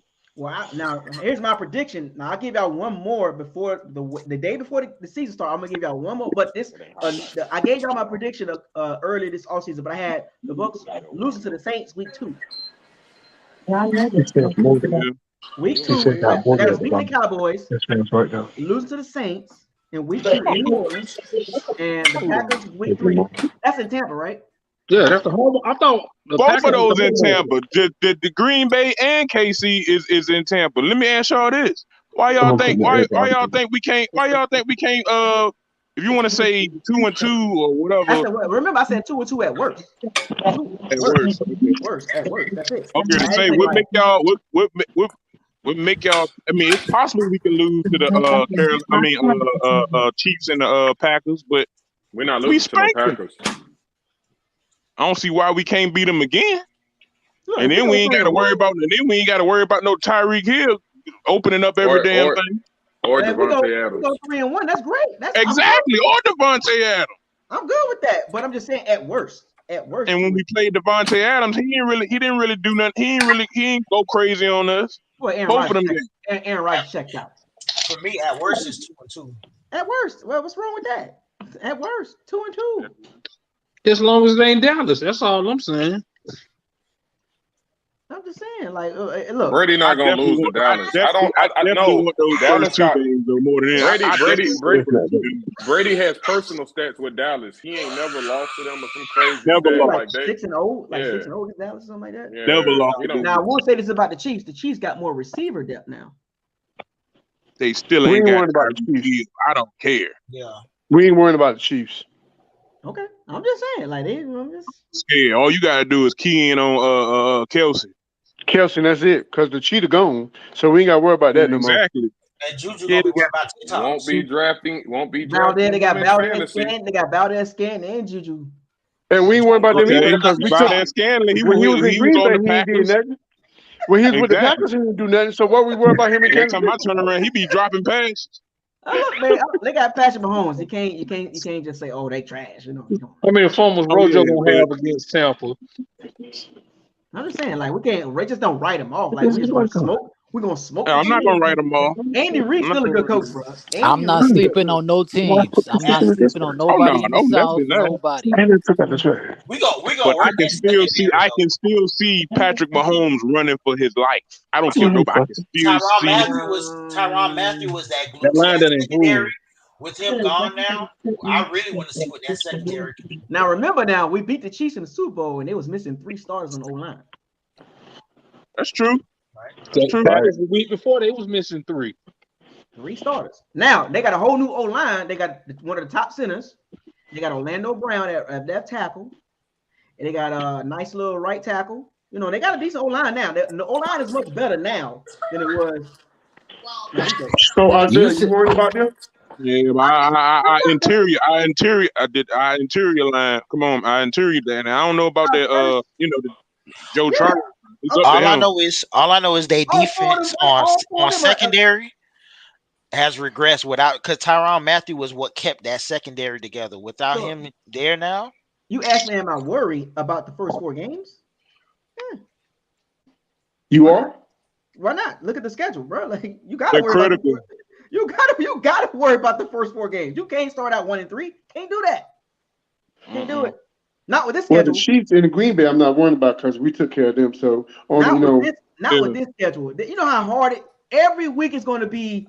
Oh boy, you know what I'm saying? Every week, except outside of the Panthers and the Carolina Kitty Cats and the Atlanta Falcons, every week is like, And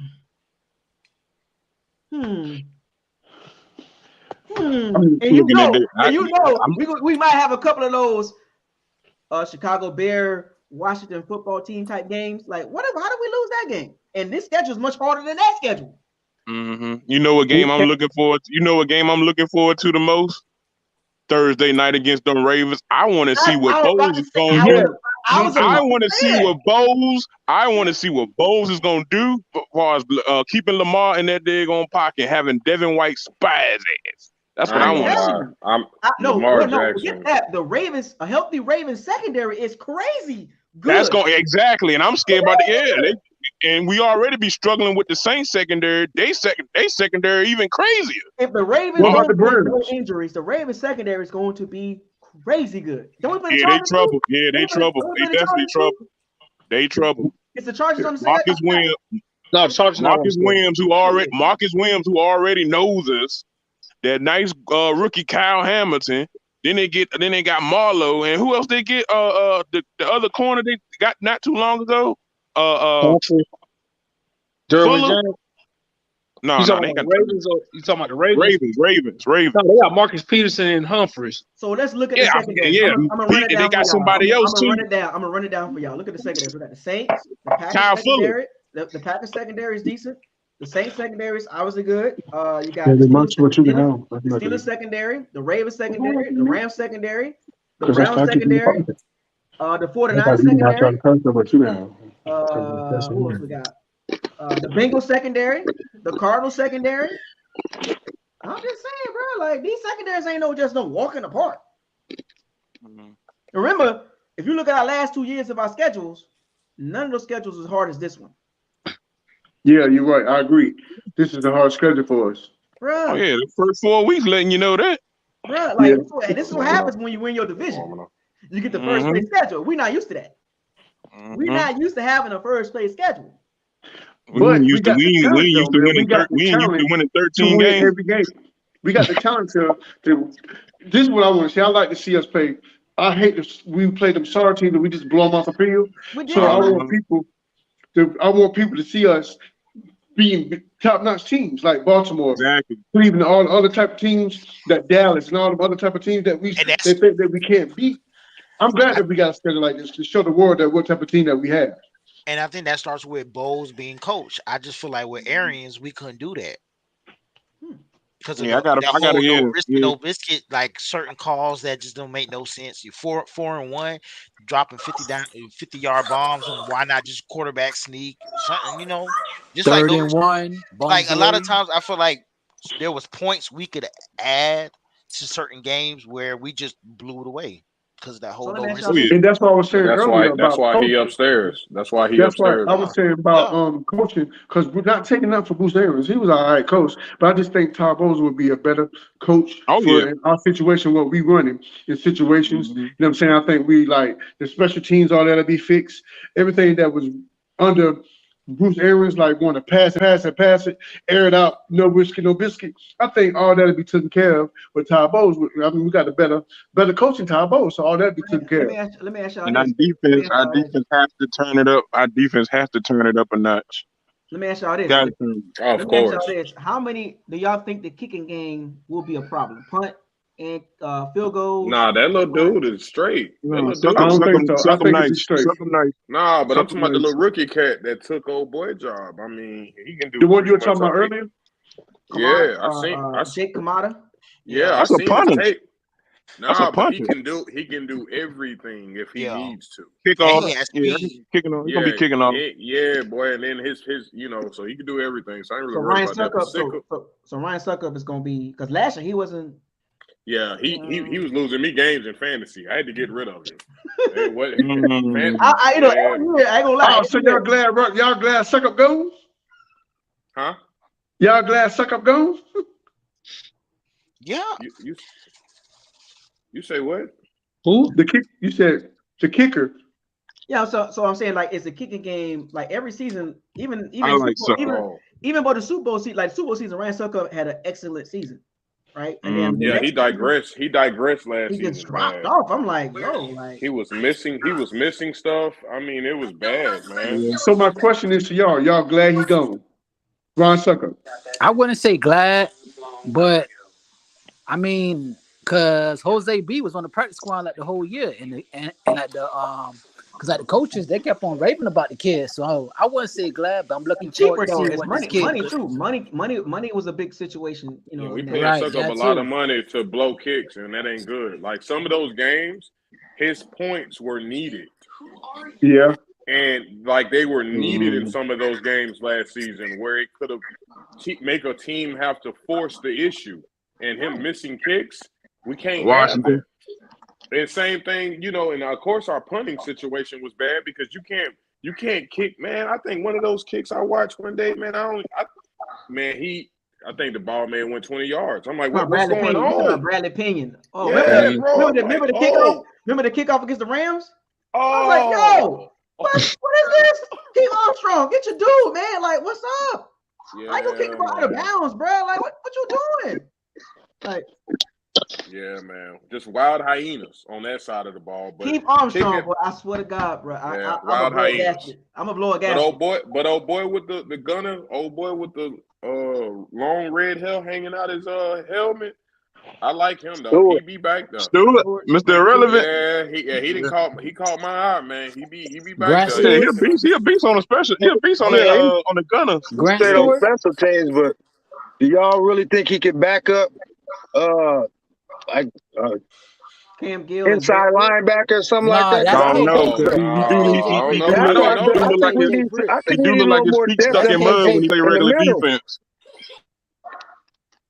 I think he's a special team player, but we need some depth at middle linebacker because if I told you that's why I told him is that depth. He gonna be he needs some depth, and they going around picking up all these damn wide receivers and old ass players. I'm like, well, shit, spend some money. Spend some money in that middle because if anybody go down, if Devin White or God forbid Levante David go down, we gonna get hammered. I like KJ. I like KJ, but he's I like KJ. Yeah, but I know what he's saying. I know exactly what he's saying. We need sideline to sideline,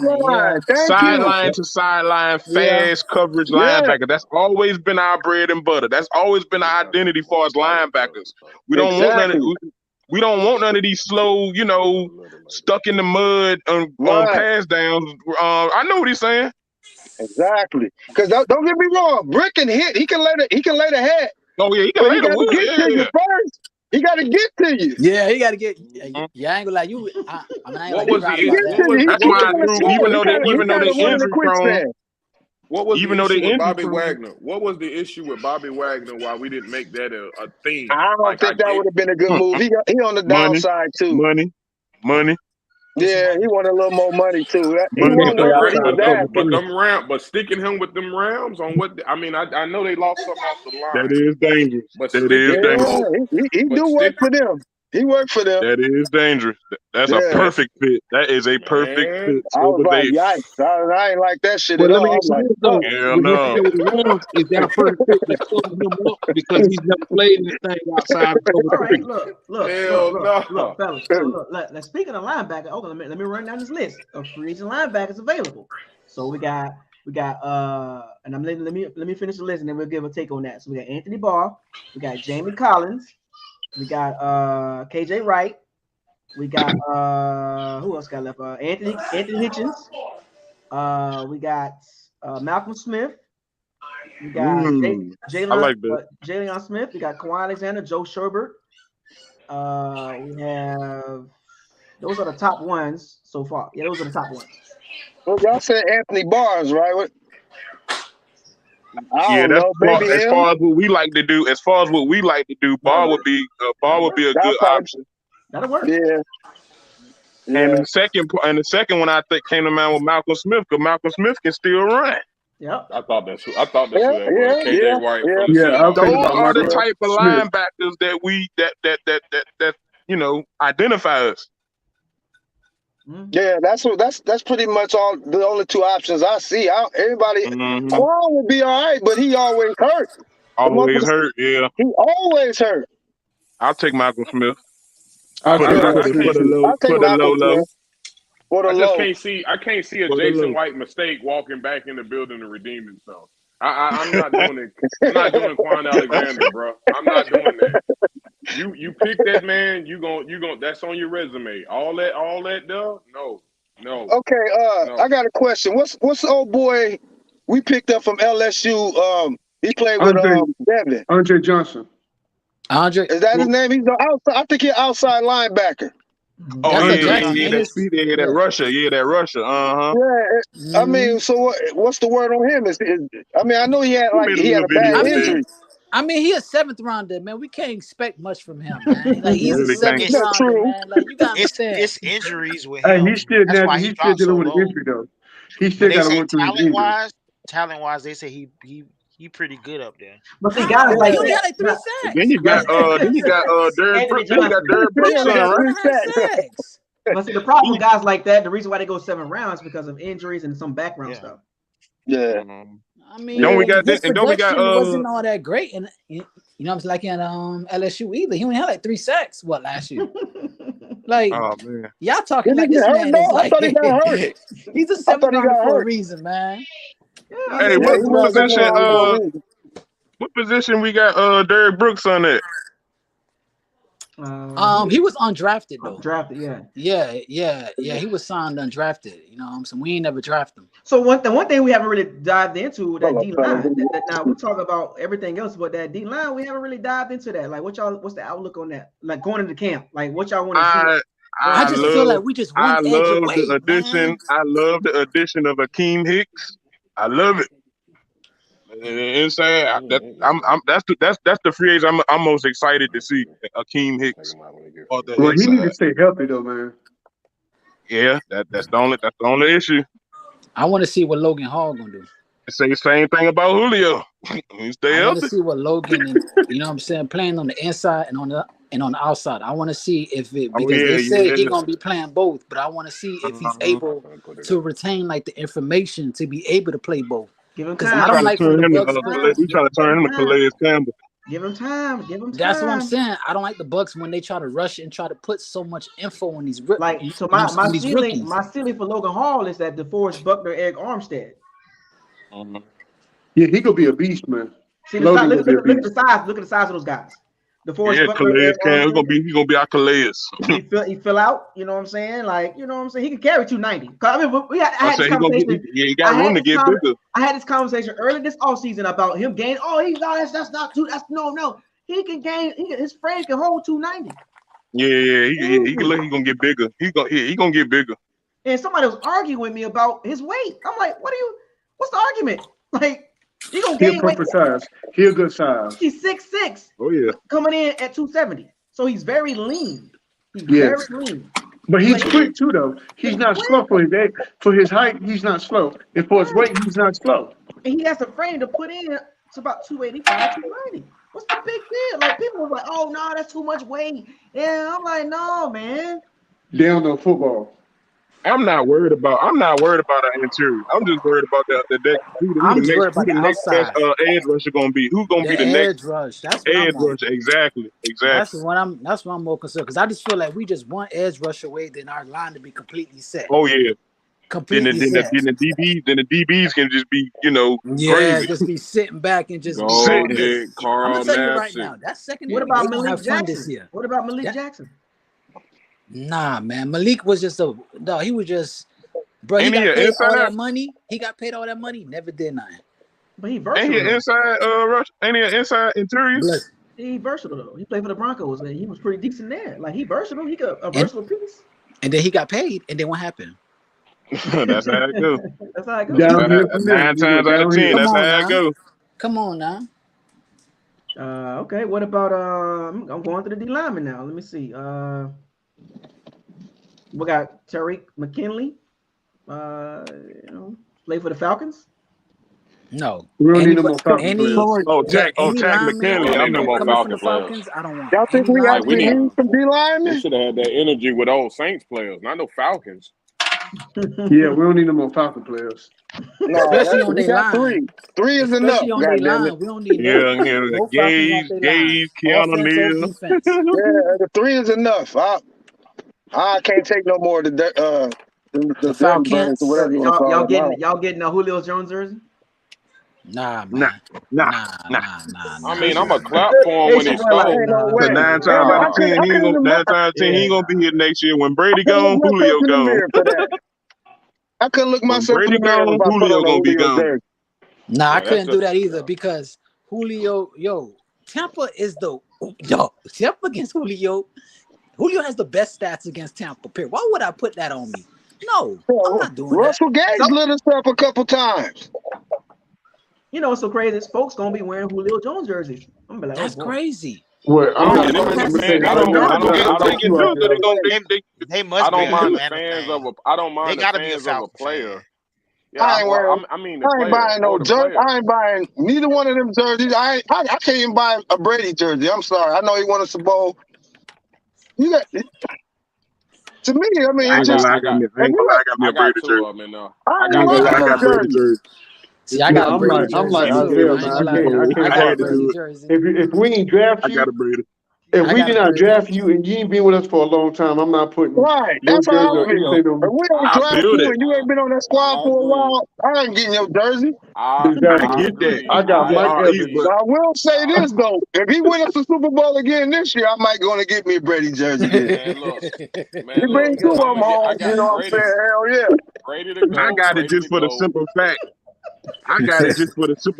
The GOAT is on my team, and he came up in here on the first year and got us a damn Super Bowl. I'm getting that jersey. Yeah, I know he was a Patriot. What about I know he was a Patriot. He got all his rings with the Patriots. Besides that one he got with us. You know what I mean? Like I like he on our team, but I can't see it. I can't see me getting a Brady jersey right now. I get it. I can't either. But the fact that he did all that with the Patriots and then came over here the first year and led us to the promised land. But hell, the team was set. If Winston wouldn't have started throwing so many damn interceptions, we was the team was set, man. The team was set. It wasn't gonna happen. It wasn't gonna happen. It definitely wasn't gonna happen. I said it was gonna happen with him, but you could have threw damn near any competent ass quarterback in there, and the team was ready, man. The team was set. It still all these people they bringing in. He damn near gave the game away against Green Bay. But here's the thing. You're right. But the other aspect of that is the culture. Brady comes with a culture, so there's things that's gonna be expected. We a party town if people don't really believe that, man. We when it usually goes bad for us, it goes bad for us. All right, there's games that we like. For instance, that Rams game, old Bucs, that's a complete blowout. The moment it starts, ain't no coming back within a touchdown. Yeah, because I remember Jameis Winston went up. He went and dropped more like 55 on them, didn't he? Had to though. Yeah, that shootout. Yeah. But look at the defense. Gave up 45. The defense gave up 45.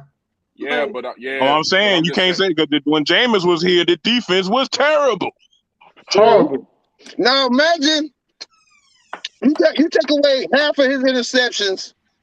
I still think we would have went somewhere. I said we might not have went to the Super Bowl, but we would have went deep in the playoffs. We were going to the playoffs.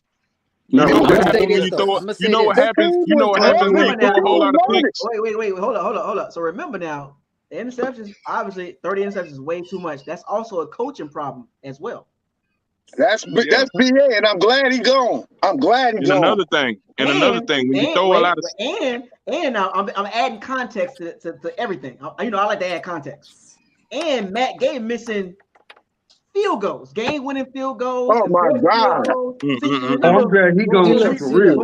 I almost broke my phone when Matt Gay missed that chip shot game winning. That name, right? I damn threw my phone out the window. I almost broke my phone. It was against the Giants. I ain't gonna never forget. What a lot of people do is when they talk about, and I know it hurts and it's very frustrating when they bring up 30 interceptions. It's like, man, I can't stand that. The reason why we went 79 is only because of 30 interceptions. I'll be like, wait a minute. Add context. I like to add the stuff that people don't. Special teams, missed field goals. And when like 4 or 5 fumbles too, though. And another point I want to bring up: when you throw it, our defense is already bad, but when you throw interceptions like that, it forces the defense back on the field, and it not even make them want it. It ain't on a short field, and it make them not even want to. You know what I'm saying? What does that go back to? See, I'm gonna say this. Coaching. You don't. See, I'm gonna say. You don't see, put I say your all quarterback this, you don't put your quarterback in a situation like that to continue to throw the ball when he's already throwing interceptions. Yeah. You don't allow him to do that. True. So you don't think it was our line? Y'all missing the big factor on why we was losing. Come on. So hand the running back. Hand the running back the ball. So it was the running back. Run the ball, man. Our line was horrible. Just change the scheme. Change up some. Don't run. If the guy open by this, he's open. That's how BA was saying. Like if he's open by this much, he's open. You don't put your quarterback in a situation like that. You don't do that. Look at our running back. Look at our running back. That's why BA sitting up here got some position that we don't know about.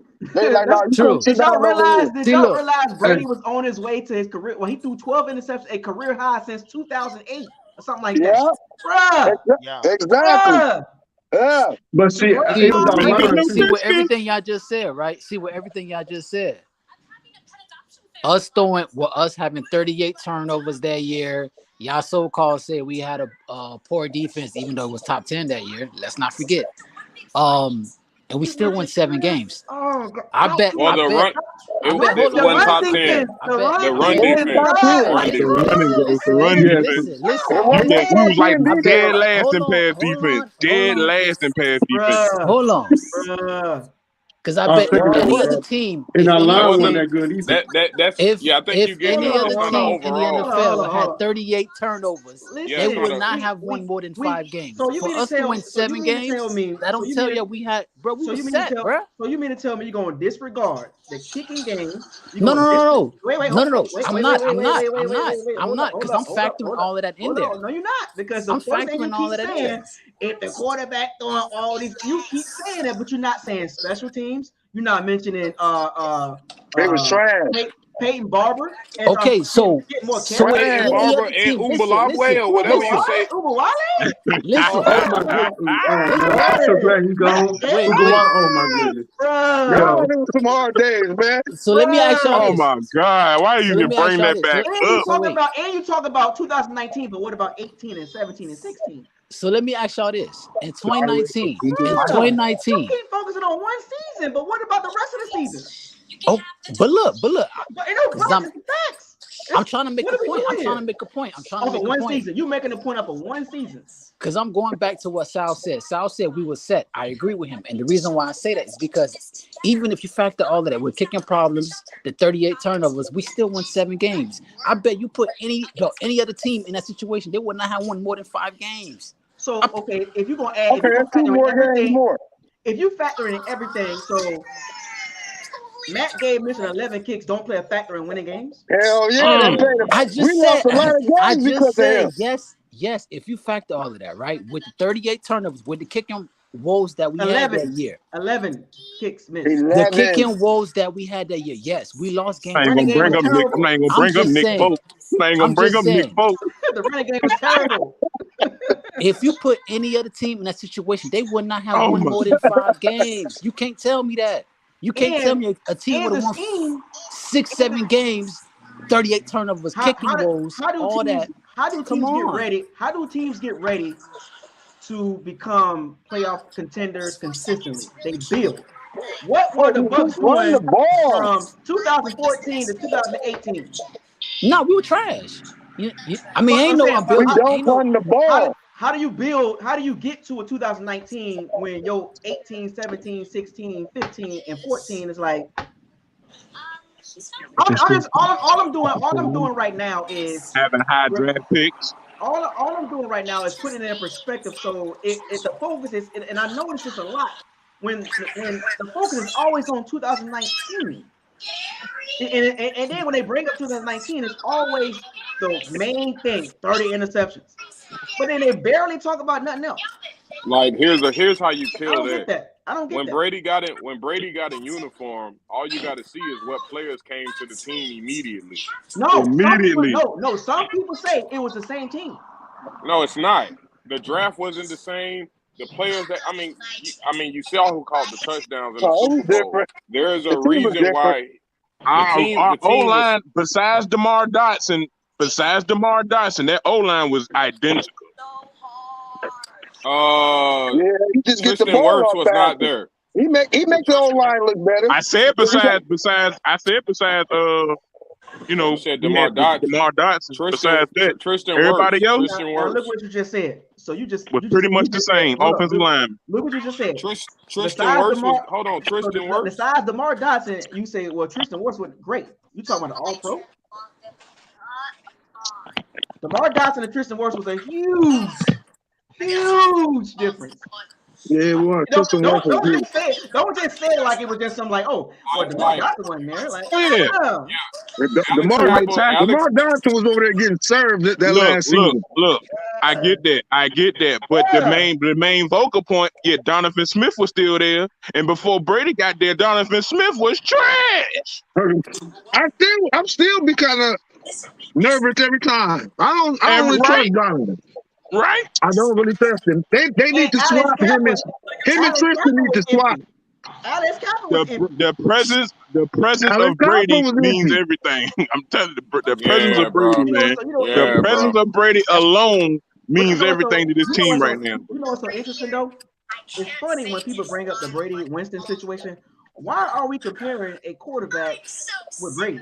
How many quarterbacks can you compare with Brady? Yeah, that ain't even a fair assessment. Why do we do that? I never understood why people use that angle. It don't work because like you comparing Brady to Winston. You can't even do that. So let me ask you a question. Because of the team we had, because of the offensive weapons we had. You're comparing. That's what you're doing. Okay, well let me ask you a question. What would be ideal as far as Brady's passing yards this season? Do you think it should be more down to like about 4,200? Because I ain't gonna be that. I think we're gonna run the ball this year. He gonna try to Bowles even said it himself. We not gonna try to. Bowles said it himself. He said we're not gonna try to throw like we did last year. No, that 5,000 yards shit. That 5,000 gonna be dead. No, that. Yeah. I didn't like that last year. Yeah. You definitely got to run that ball effectively more. And stop trying to just run the ball right up the middle, one play. Right. We got to get creative with that junk. Yeah. We got to get schemy with that junk. I know what you're saying. That shit was frustrating, man. You don't run right in the teeth of the defense. That's like playing us. You don't run in the middle. You're not gonna get nothing. Me personally, part of that is the I thought Rojo would have got a little more. He should have got a it's little the more run touches. scheme though. It's the Rojo, run scheme man. that they use. It's the run scheme and the running back though. The running back be tiptoeing. Because I be looking at how Rojo be running. I be like, man, he like one move away from breaking it big every time. I'm like, Rojo be like one move away, bro. It's like night and day with him and Fournette. Fournette get the tiptoeing behind somebody. Man, Rojo would hit that hole, and he like you said, he like one tackle or one little man. He was there. He was right there. Just couldn't get over that hump, man. Just couldn't get over that hump. They wanted him to be able to catch the ball, and that ain't really what he do. Yeah, he can run. But I ain't gonna lie. But with that type of speed, ain't no excuse, bro. You got to catch that ball. That's why I think Ryan Leftwich ain't a great offensive coordinator. Why he out the door? There's not a lot of creativity on the offense on play. We're gonna find out about Byron this year. They said BA was scrapping up half of the damn game plan, though. That was find out about Byron. But y'all got to realize something. But y'all got to realize continuity is everything. We're not about to see no complete brand new offense from the ground up because Bruce Arians out the door. We still gonna see them same regular plays. It's just they're gonna have to practice them. Just tweak it a little bit. You gotta tweak. You know, like it's crazy. There barely was any like trick plays that the team did last year. At all. Like offense. Other than that, the last Carolina game when Scotty Miller with the reverse, that was probably y'all ain't like the screen plays. Y'all ain't like the screen plays with Gronkowski. Y'all ain't like the screen plays with Gronkowski. I thought the tight end screen play was good. It was effective. That's what I be saying about the tight end screen play was effective. Well, I'm used to that scene with Brady and Gronk, but it's just like as an offense as a whole, like there really wasn't a lot of trick plays, like creativity. A lot of the games, it was like the defense was like, oh yeah, they're gonna do the exact same thing. But wasn't the word? Wasn't the word that Brady and Leftwich would come in with a nice game plan and BA come in and scrap half of it and shit? I think it was him. I think he was in the way. I think BA was set in his ways. He old school. I don't doubt it. He was old school. I'm glad they sent him upstairs somewhere. He still won a ring. He still won a ring. So I'm not going. I'm not gonna sit here and discredit. I'm not saying he's trash. I'm just saying he just set in his ways. He didn't want to get innovative, and that's what I think they were trying to do. But he wasn't having it. Yeah, because BA's the man of Eagles. Last year. But the innovativeness, I mean, it really only bit him in the behind with one team, and that's why he won his 7 against them. It's really one team. So, the stubbornness, I get it. At times, they're not going to call everything the right way. Part of it is the analytics. He don't believe in analytics. I believe at the end of the day, Todd Bowles going to have somebody looking over the field from the top view, seeing things different to help him out versus BA saying, we don't believe in it. 9 times out of 10, they're going to be open. Mike Evans, you need to win your one-on-one. Chris Godwin, you know what to do. We're not going to, I don't think we're going to do it like that. Have fun on practices. I was more worried about why people aren't practicing. It was so many veteran days. Nah. Those help. Yeah, but those help is 2022. I think they spoiled JPP a little too much. I'm glad he's not on the team anymore. I gotta say it. Nah, see, I ain't gonna do that because those actually helped us. That Super Bowl run, he was hurt and wouldn't come off the field. If you hurt, get your ass on the sideline. Because like your boy just said earlier, Joe Trotman was only getting 30% of the snaps, but he had 4 sacks. Yeah. JPP was useless out there. Yeah, I ain't gonna lie. He had one shoulder the whole year. But that's a Todd Bowles thing, though. Yeah, that's a coach. Veteran Todd Bowles thing. That's a Todd Bowles. That's what I keep saying. You gotta think. That's his homeboy. That's his homeboy. So don't think we ain't gonna see no stubbornness with Todd Bowles now. We saw it on defense. Why are you blitzing? We gonna do it on the offense now. I say that every game. I be saying that every game. I say, why are you blitzing right now, Todd? So guess what that's about to turn into? Why are you still running the ball? That's exactly what it's about to turn into. Y'all want run plays, y'all gonna get them, and at the wrong times. Watch. I don't know. I think he's gonna let Byron and Brady do their thing. He Yeah, might yeah, step he in every is. now and then, but He finna touch the offense. But he's just Yeah, don't he's he ain't finna gonna touch the touch that. defense. That's He all ain't he gonna needs to do. touch He's me a gonna question? concentrate on defense. Can you ask He me ain't a have to worry question, about the fellow offense Buck because fan? Brady and Byron Leftwich gonna take care of the offense part. Oh, y'all keep saying they're gonna take care of this and take care of that. You just answer me this: how many job offers did Byron Leftwich have last year or this year? I'm sorry. How many job offers? What, like 2, 3, 2, 3? And he gonna take care of the offense? But trust me, it's gonna be a lot of Brady. It's gonna be a lot of Brady. Yeah, it's a collaboration, man. It's a collaboration. That's why I said I don't think Byron is You're gonna see a lot of crossing great. routes. That's the reason why I say I don't think Byron is a great offensive coordinator because of that. I don't think Hold he on was ready now, to be a head coach. hold on now. That's still TBD because Hey, this but year I we gonna think that find he out. knew his role before he took the coaching position. That you concentrate on the defense and you let Tom, and you let Byron Leftwich take care of the offense. So I think he knew what Exactly. he was going up against. Exactly. And you gotta think, man. They put this brother in the head coach, and he ain't finna get. He ain't finna step on time. He ain't finna rub time the wrong way. It ain't finna happen. This is last year. He Nah, gonna let them kind of do that. He's just gonna focus on that defense. Yeah, which why I got a good feeling about the offense. I feel like he's gonna expand some more. That's why I like Scotty. Besides that turf toe, because Scotty is one of them players. If you can get him in some space, it showed on that little end around play.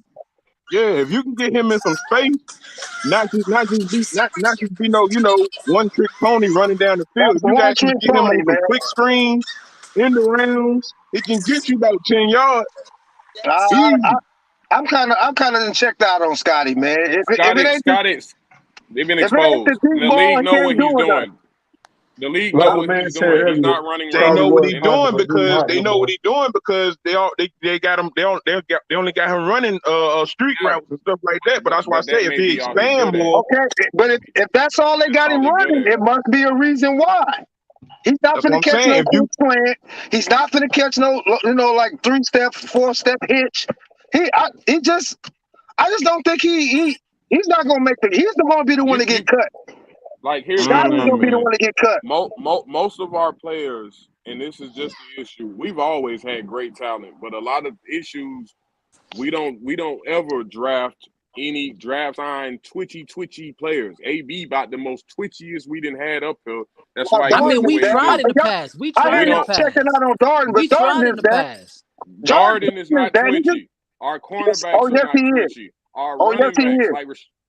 nah, they're not. He's not twitchy. No, they're Jalen not Darden twitchy. is They twitchy just as hell. I live down here in he is. Dallas area. Trust me, the dude, he twitchy. He can change direction on you quick. But did you notice they never really threw him any goddamn screens? Why they never Man, I threw him can't any tell on screens? I can't tell on kickoff and punts. I he see was him. definitely twitchy in college. When I saw his college tape, he was definitely twitchy. But when it came to the NFL, oh no. Well, now No. he looks like Madden 01 on the original Okay, but you game gotta console think where this the is his field is first moving year. and he's not. That was his first year, Mopar. Come on, his man. vice Darden right hit. for him. He gonna He don't calm want down. to get hit, man. You can't check out on Darden the don't man want to get after hit. 1 year. 1 year, man. Y'all tired. Man, No, Bucks fans Darden are ain't show me tired. that. He ain't show me that. he just I'm not the saying. man. He just not the man. He not the man. Check out on Scotty. He's not the man. He's not. I checked out on Scotty already. Okay. Oh yeah, I'm not So rooting for Scotty wait. because he already did. Time out. So how y'all gonna check out him too, but y'all don't check out on Tyler? I'm checked out on him too. How y'all gonna check out on Tyler? It's a reason why If you go back and look at the text, the two people I said that was gone was Scotty and Tyler can't Tyler. get no separation. He can't get none. I mean, but you Hey, he don't run his route you correctly. can fix that. You can fix Tyler that. don't run his routes correct. You know what I'm saying? I think And then he dropped balls too. But think about the role he had to play with the AB and Chris Godwin situation. That was never supposed to have been his role to that begin dude with. got butterfingers on his hand. Okay. You put him in a grown man. He kind of got the dropsy. He got lotion on his gloves. You put He him put in a lotion on grown his hands man and gloves or position. something. Yeah, but most rookies, most people gonna do that in that position, man. You I ain't got but a I few. wouldn't mind giving Tyler another chance, but as far as Scotty, no. No, I'm done with him. I'm done with I'm him. done. I mean, I'm not done with him. Tough. Nah, I it's ain't just All the right, thing. look. Let me chime in. This year will determine Yeah. whether you really should be done with him or not. Let me chime in, gentlemen. I don't think the issue is offense. No. I know the issue. Oh, I no, think no. I think play Devin calling White got to is step up. Yup. yeah. Devin. Yup. Devin He White took got a to be step focused with the back whole So what last you year. think the issue is? What you think Devin the took a issue step is? back last year. The issue is, I think we know where we're going with this. The issue is the secondary. That's the issue. Yes, I knew you was gonna say that. That's And a that's the given. biggest problem. That's a given. Our secondary. I'm not worried didn't about the they offense. kind of I'm not worried like about Byron tighten Leftwich. that up a little bit though? I'm not worried That's about how I the feel. I offense. feel like I'm not worried about Byron Leftwich. I'm not worried about Leonard Fournette. I'm not worried about Julio Jones. Really, that's not my concern. My concern is that secondary. No, number Is it the 23rd, secondary or the D number line? 23rd, the 23rd. Yeah, is it the ranked- secondary or the Is it the pass rush? secondary or is it the D line? Or the pass rush? 23rd It ranked was that pass pass defense. rush. Is it The the It was D line or that the pass secondary? rush. So Man, you don't Sue think wasn't Neil? getting. Hey, Hold so on, you hold don't on, think hold Neil on. gonna make a Is it difference the in the 23rd secondary? secondary or the ranked D I line? think Akeem Hicks. I think him, the addition of him and Logan Look, Hall, Look, we 23rd got ranked pass faster up defense. front. The So wait, 23rd That's ranked inside pass though. defense. What about that time out. outside? Yeah, but hold on, hold on. But Buckles, what about what we 23rd was ranked ranked pass that year? But what? Okay, so with that 23rd, what was we ranked the year before with all the sacks? What, the pass defense? Yes. Wasn't over Because 15. Yeah, but it wasn't You 23rd talking either. about when Shaq was getting all them sacks? Yeah, that's what Yeah, I'm saying. Is 19. it No, a D line or we still I'm our under the middle. secondary We was was in the still middle. young, We but was in that's the when they middle. were young though. the secondary needs to be better? But I'm under the like impression that if that D line is doing their job, No, it I get makes that the part. secondary job easier. I get that part. I'm just saying my concern as far as groups, if I had to rank them, is secondary and tight end. So So y'all what don't about feel the comfortable D-line, about though? the moves we made in the secondary? I'm not really the D line. I think will get a little bit more. They've got more juice. You know what I'm saying? But Hell yeah. our A lot issue more. always been secondary. Yeah, I agree with Bucko. So you don't like the But guy that we they drafted go that hand McCullum in dude hand that though, bro. With the QB, No, I'm just saying. Secondary been our I'm just issue saying, since the beginning of time. all but I'm the saying point is, especially with this. if I'm ranking Since the groups, 2002. the Since secondary is first my Super Bowl, concern. secondary If been an your issue. The secondary can only guard somebody for so long. If the D line ain't getting home, you're gonna get burnt. I know. I'm just saying when the defense God forbid Shaq go down. No, I get that part. I'm just saying. I'm just giving you from a perspective of. I know we talk about the offense and then the passing yards. Okay, so which players in particular are you the most worried about in that secondary? Jamal Dean and Sean Yeah, Murphy. I think he can. He kind of stiff. But we got the new quarterback that we just drafted. I like Jamel Dean. Only thing Jamel Dean can do is turn his daggone head around. I see you don't like Logan Ryan in the slot. I don't want to see. They need to put Bunting back out on the outside. He's not. I don't know why they moved him to slot. He's not a slot corner. Logan Ryan's gonna take over in the slot. Yeah. So that's why I'm trying to figure out how y'all don't feel comfortable with the secondary because the pieces that were added and old boy from I'm pretty comfortable with it. I get it on paper. 3 straight. I'm cool with it. Neil gonna hit anything that moves. Bucko, for you like to man. That's why I was asking Bucko. Who in particular are you worried about in that secondary? Secondary. You say secondary is Devin White part of that when he in coverage? Well, I'll make it more easier for y'all. I'll make it more easier. Pass defense. Okay. Who are you most worried about in that secondary? Murphy Bunting. He's talking about Sean Murphy Bunting. That's what I'm talking about. Sean Murphy Bunting. Ever since he hurt that elbow. Hey, what is that rookie we drafted? No, they got him in the slot. He don't need to be in the slot. What's his name? I think Zion McCollum. Jamal Dean. My concern. Zion McCollum. I like Jamel Dean, but the only thing to me is he turn his head around. The ball is right there. It's Jamal right Dean. there. That's what I'm saying. He is right there. He can't open up his hips right or something. He kind of stiff. He do look tight. He look too tight. Yeah. All I'm saying. But he did play. He played okay down the stretch. He played okay down the stretch. Whatever coverage they're running, whether it's drop 8, drop 7, drop 6, drop 5, the pass defense is my concern. Not anything in particular. Pass defense is my concern. The number one concern. I agree because if you look at it, I think with the new additions on that D line and that speed we got, it'll help the secondary a little bit. Yeah, but the flaws. I agree. Yeah, but the problem is because JPP wasn't getting home, man. He was just out there like jumping around like blue. Yeah, but the flaws still existed when they would play their man-on-mans and all of that, man. You still got Carlton Davis doing stuff. You got Winfield. He just got to catch some damn interceptions. He got to quit letting the ball hit him in the hands and he's not catching.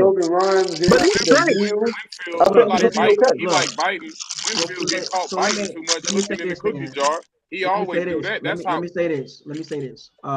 So even with the additions, right now with Todd Bowles' defense running a hybrid 3-4-4-3 setup with additions of Logan Ryan and Keanu O'Neal, and then with Joe Tryon's year 2 and Logan Hall and Akeem Hicks. Oh, that's great. But coming into the season, the concern is still pass defense. Don't think we ain't gonna be playing. Don't think we ain't gonna be playing dime, dollar. Right. We're looking at the schedule and looking at the competition. Before I say that that's the problem, I want to see. They've been talking about how good Logan Hall is, and Akeem Hicks is the big difference between him and Sue. I think that's going to help out too. Got to be healthy. I think we'll get home a little more this time up front. This year we'll get home. Hold on, Haitian boy. Haitian boy. What were you saying, Haitian boy? I said I agree with you because if you look at the schedule with the QB competition we playing, the secondary is the weakness on the defense. I'm telling you, it's always been like that. It's always been like that. No, this year. But if you look at it compared to last year, if we was ranked 23rd last year with who we played, and this year we're playing at least 9 top quarterbacks. AFC, man, that AFC is that. What is it? The NFC East. We got this. What is mostly what we playing this season? We played them last year. On the NFC team we got is Dallas. AFC North. So we look at all the Joe Burrows, no, bro, no. Oh yeah, no. We playing some tough quarterbacks. But like I said, I think it all falls back on the D line wasn't getting home. If you chip block Shaq and who else was getting home? Because JPP wasn't getting there and he would come out the game. Hold on. But we can't. Wait. Hold on. So the Bucs were top 5 in sacks. That's all I heard last year. But they weren't getting home to me. I didn't see it. I didn't see it, bro. Can't have it both ways. So you think they was getting home? Top 5 in sacks? What does that tell you? We ain't had that schedule. We ain't had that schedule either. First of all, we ain't had the same schedule. First of all, they're not top 5 when you have to consistently call a blitz. Now we're breaking it down. Now you got to consistently call them. Top 5 in fact, I think because a lot of teams passed on us, like they just said, "Fuck it, just pass on them." Yeah, you're not gonna run on them. Pass on them. You're not gonna run on them. Just pass. When you got to send Devin White continuously on these missiles, that's a problem with not getting home. Blitz. Okay, but your secondary still needs to hold their assignments. There's a lot of plays where everybody just they're looking dumb. I don't know if that you got about 3 to 5 seconds to hold a wide receiver. Then they're gonna get open. We lean right back to the DC. Yeah, but how many open touchdowns have you seen last season when even Carlton Davis is looking at what are you doing? They on the field arguing so we still have a miscommunication issue. It's still something. So that's the secondary. Him on the secondary. I thought so. Yeah, I'm watching the same thing I'm watching. Not the secondary. Yeah. The secondary. Like we can't do that. How many times has Dean just like Dean? What did you do? Why are you? I'm walking y'all right to the problem. And y'all see it. That's why I'm asking you. You tell me who in particular are you the most worried about back there? It's as a whole. I think it's as a whole. I mean, there's something to worry about as a whole period. But if you can pinpoint something, that's my question. If you can pinpoint somebody, who would you pinpoint it at the most? Let me see. Let me break this down. That's a Devin good one. White, Jamel Dean, Murphy Bunton, Carlton Davis dropping picks. Mike Edwards, can he step up as a starting safety, everyday safety? Winfield stopped looking in the cookie jar. I'm just saying. He I loves to gave bite you on a blitz. number of things. A number of things. It's not just one particular. It's a number of things.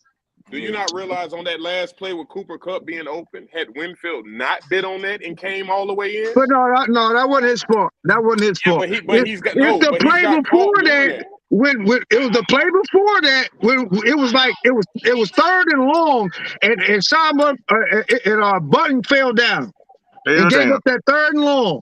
That hurt. We had him right there. Yeah, we had him. We had him right there. That killed us.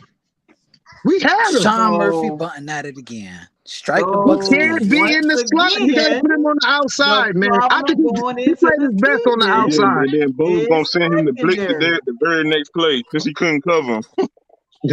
All out blitz. And then he didn't all out blitz. And then he didn't even blitz. Once again. But why? But why would you do that? I'm just saying from Bo, why would you do that? This is how you know the secondary issue when Matt Stafford is doing no look passes.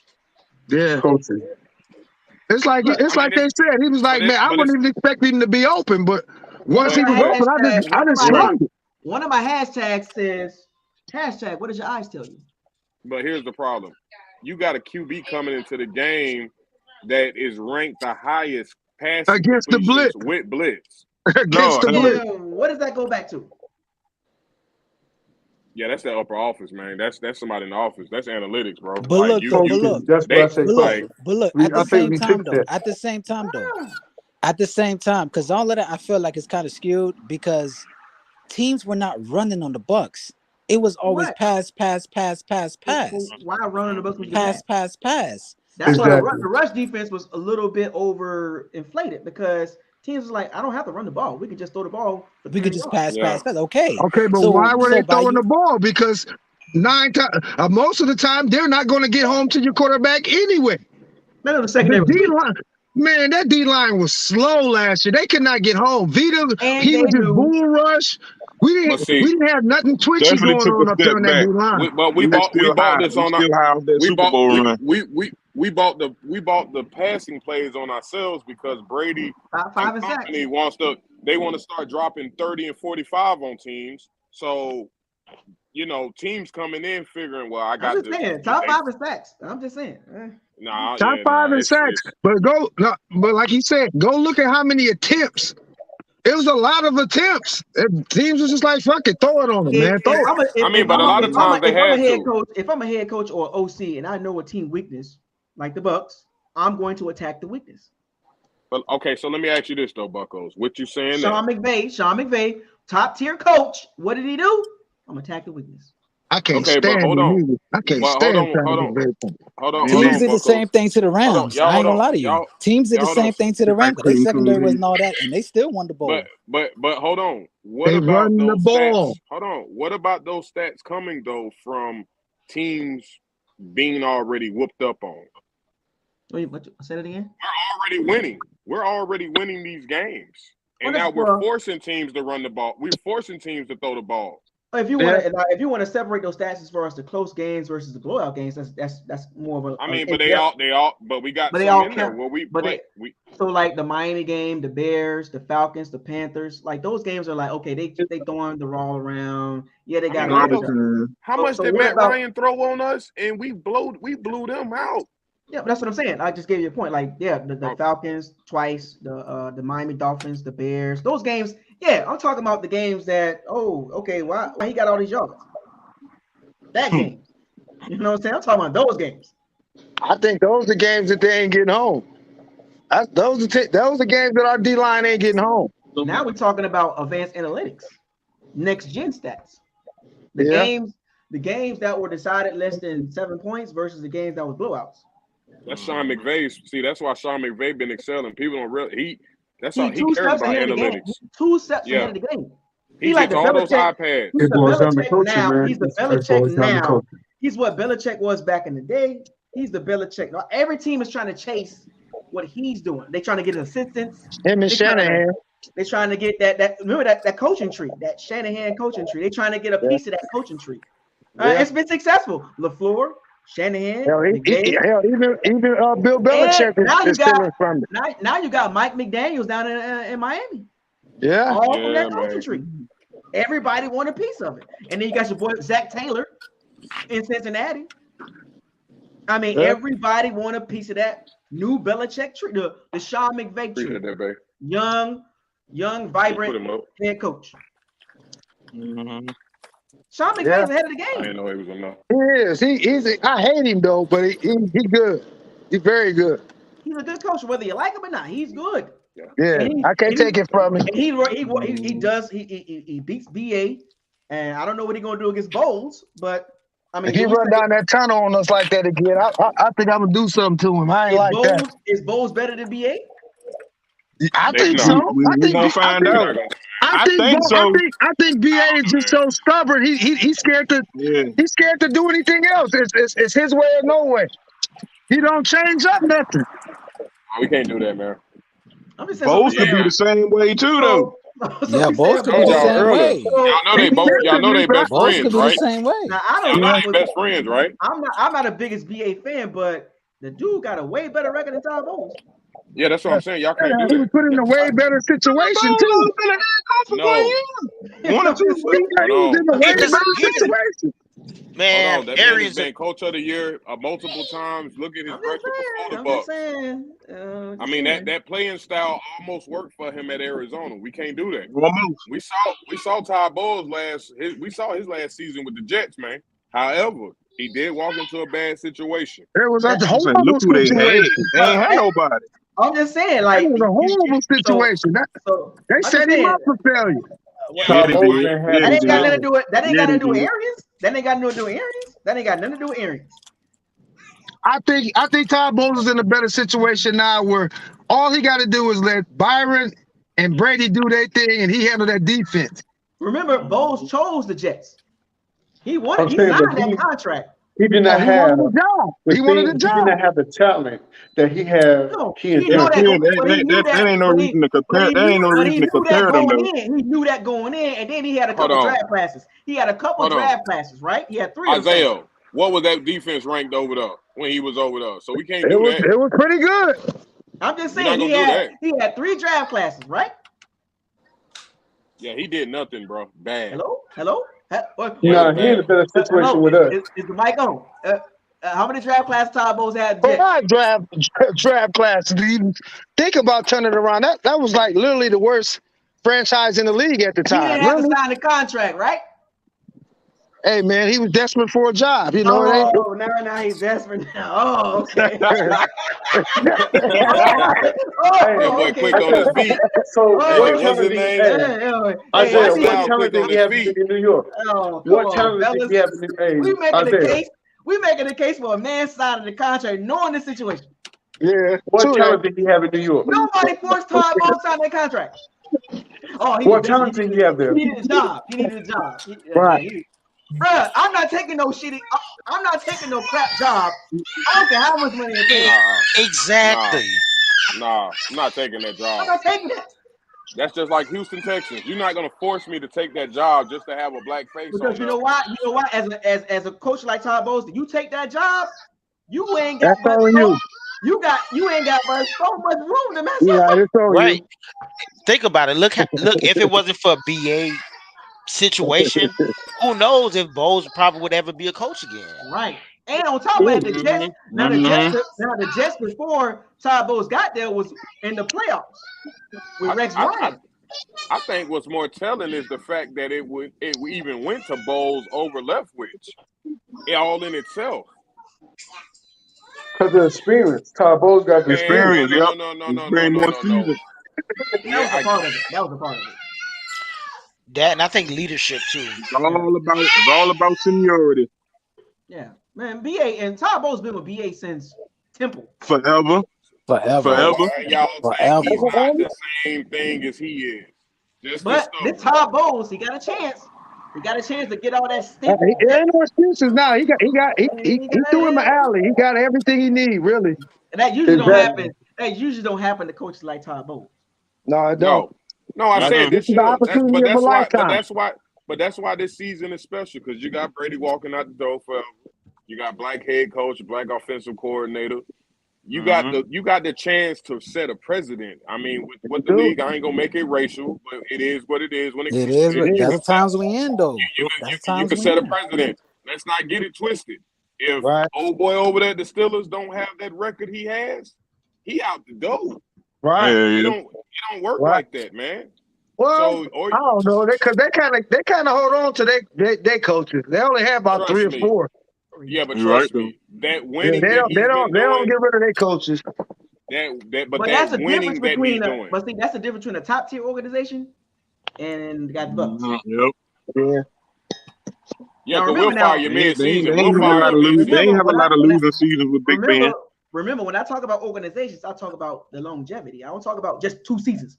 2020, 2021. No, that's not how it works. Right. We're talking about the longevity. That's why the Bucs are not. That's why the Bucs fan base is at the bottom. Right. That's why the record is at the bottom. Right. The attendance at the bottom. And besides the last 2 years. But is that not Glaciers? Besides That's the Glaciers, man. They was high. Greg Schiano. Now think about that for a second. Now think about that right there. Now think about that. Since 2020, the Bucs is top 5 in attendance and fans and all this stuff.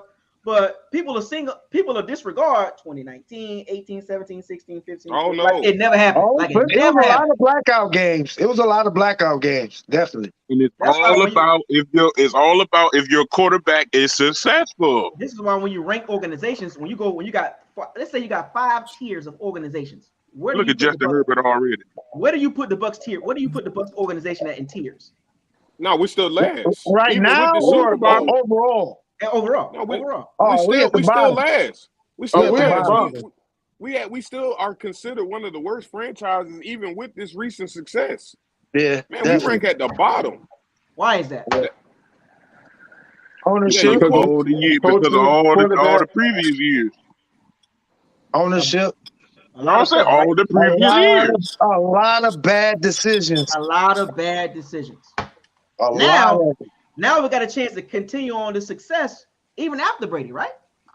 True. Right. Oh yeah, we definitely do. Yeah. Right. Yeah. So let's just see if Bowles. Now he got a 5-year deal, right? He got a 5-year deal.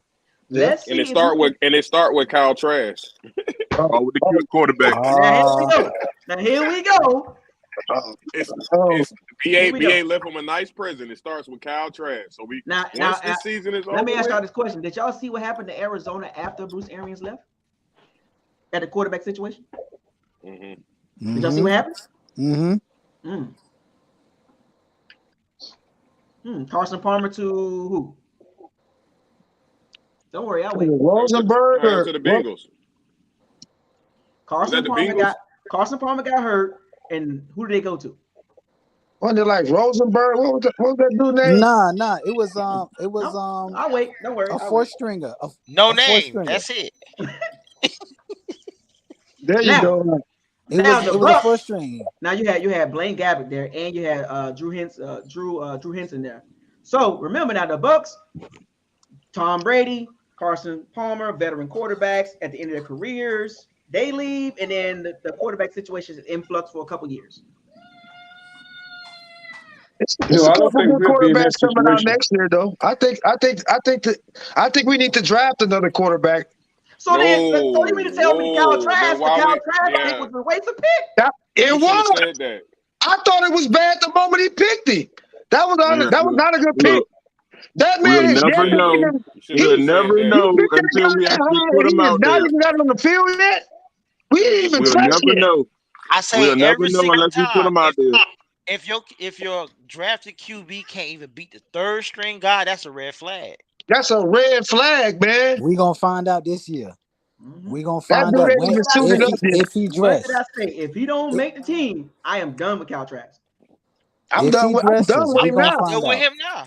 If he can't beat Ryan or motherfucking See, Ryan got the easiest job. I want Ryan's job since 2011. He's been there forever. Kyle Trask needs to beat out Blaine Gabbert. Yeah, he can't even beat out Blaine Gabbert. He better beat out Blaine Gabbert. If he don't, I am done. I don't think he will. Blaine Gabbert noted. He noticed it. He definitely got one up on him.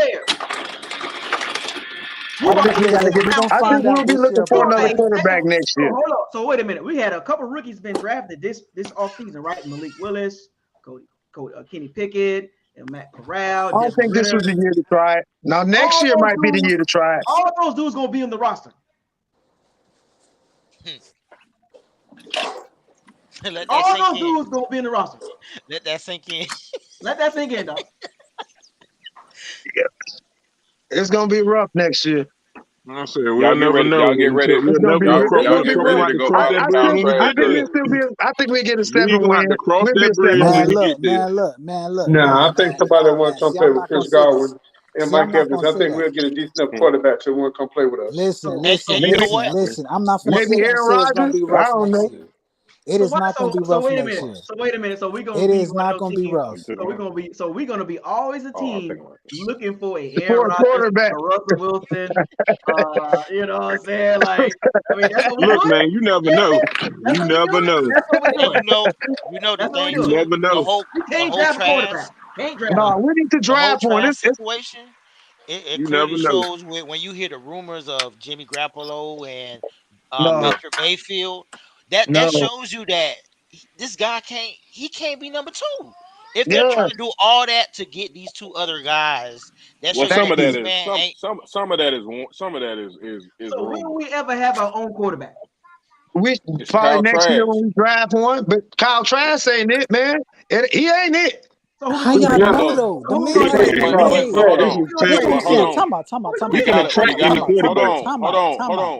We gotta play devil's advocate, and let's just say Brady is taking the old school approach with the kid. Just sit here and learn. Hold on, cause I'm tired of hearing this from like all Bucs fans. How y'all gonna say Kyle Trask is not it? We haven't seen him play yet. Let the man play, and if he can't beat out Ryan, then say something. No, we can judge. He's not saying something. What if he's that special? What if he's just that special? Right? I'm just saying, like, we still need to see him play. Like special. Like special. I ain't seen enough from him. I ain't seen enough. So y'all haven't seen enough from him. Okay, now what if he balled out? What if he balled out in preseason? Anyway, we just saw this in Green Bay with Jordan Love. But what if he balled out? I mean, you know why they did that, man. They were trying to stick it to Aaron Rodgers. We might not have saw him play, but they have. And if he can't beat out Ryan for the 3rd spot, that should be telling you something right there. We seen him play in preseason. Davis Mills didn't do nothing in preseason. Texas. That was But hold on, how you gonna say he ain't beat out Ryan? Bucs carry because he ain't dressed yet. He can't even put a jersey on. Ryan didn't either. Bucs only carry 2 quarterbacks every game, every week. First string word boy, you talking about we ain't seen him yet. Y'all know BA love Blaine. It's a red flag regardless. Even if you're sitting down the old school approach, like Brady was sat down, but he was still at least on the roster. Number 2. So you have to still at least be on the roster. If the fact that you can't, right? So the fact that you can't make it, okay, but it don't get worse than that. It don't get no worse than that. I look at it like this: we can still attract any quarterback, yo. Because we got to stack. We got to stack. We got to stack receiver core. We can't just keep looking for like a top-notch quarterback to come fill in for the roster. We're gonna have to eventually get one, and I think next year there's several good ones coming out. We need to get one, but I don't think Kyle Trask is it. He can't be it. Definitely not all out in preseason. Like I said, they could want to come play with the Bucs, man. Hey, training camp, we get to see it. No, I'm saying we definitely gonna cross that bridge when we get there. Yeah, preseason. All out in the preseason. Y'all get ready. I'm going live. Preseason games, I'm going live. I am going live. We're gonna watch it together. All right, we're gonna watch it together. We're gonna watch it together.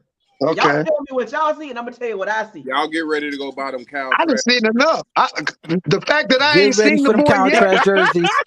Get ready for Kyle Trask jerseys. Get ready to go get them Hey, you are not missing nothing. Get ready. I seen Kyle Trask in preseason, and y'all ain't missing nothing. Y'all ain't missing nothing. He ain't here. The boy ain't even dressing, man. He first team water boy.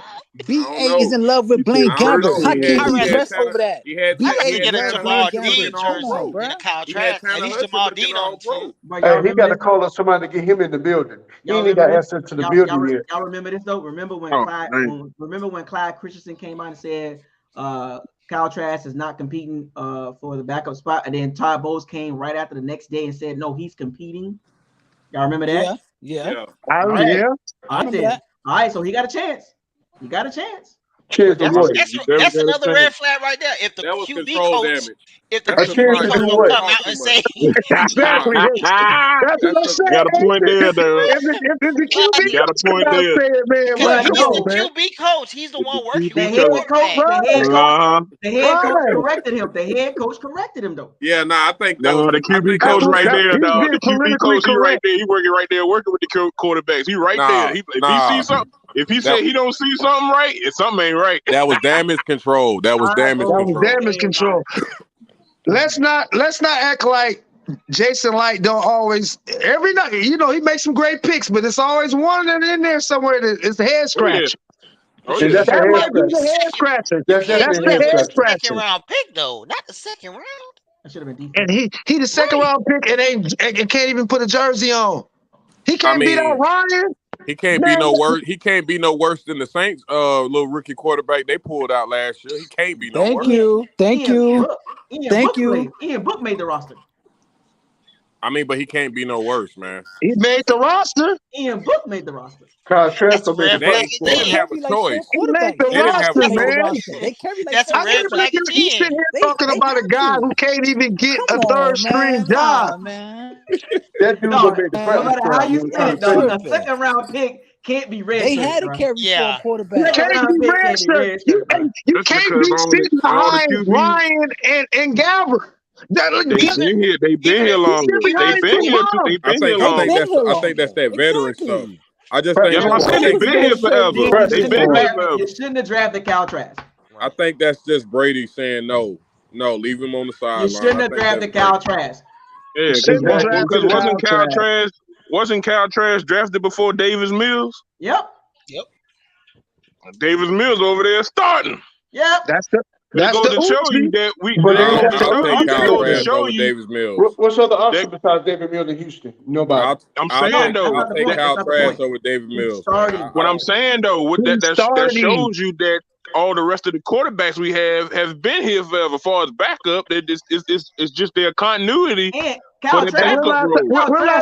When the last time you seen Ryan without a clipboard? That's a legitimate question. When's the last time you seen Ryan without a clipboard? Man, give me Ryan's job. Thank you. He got the best job in the league, and Kyle Trask can't even get that job. It was a red shirt season. Clipboard. It was a red This shirt. is why every community proves QB is the position to go, man. If you can make it in the league and be a backup, you can live comfortable.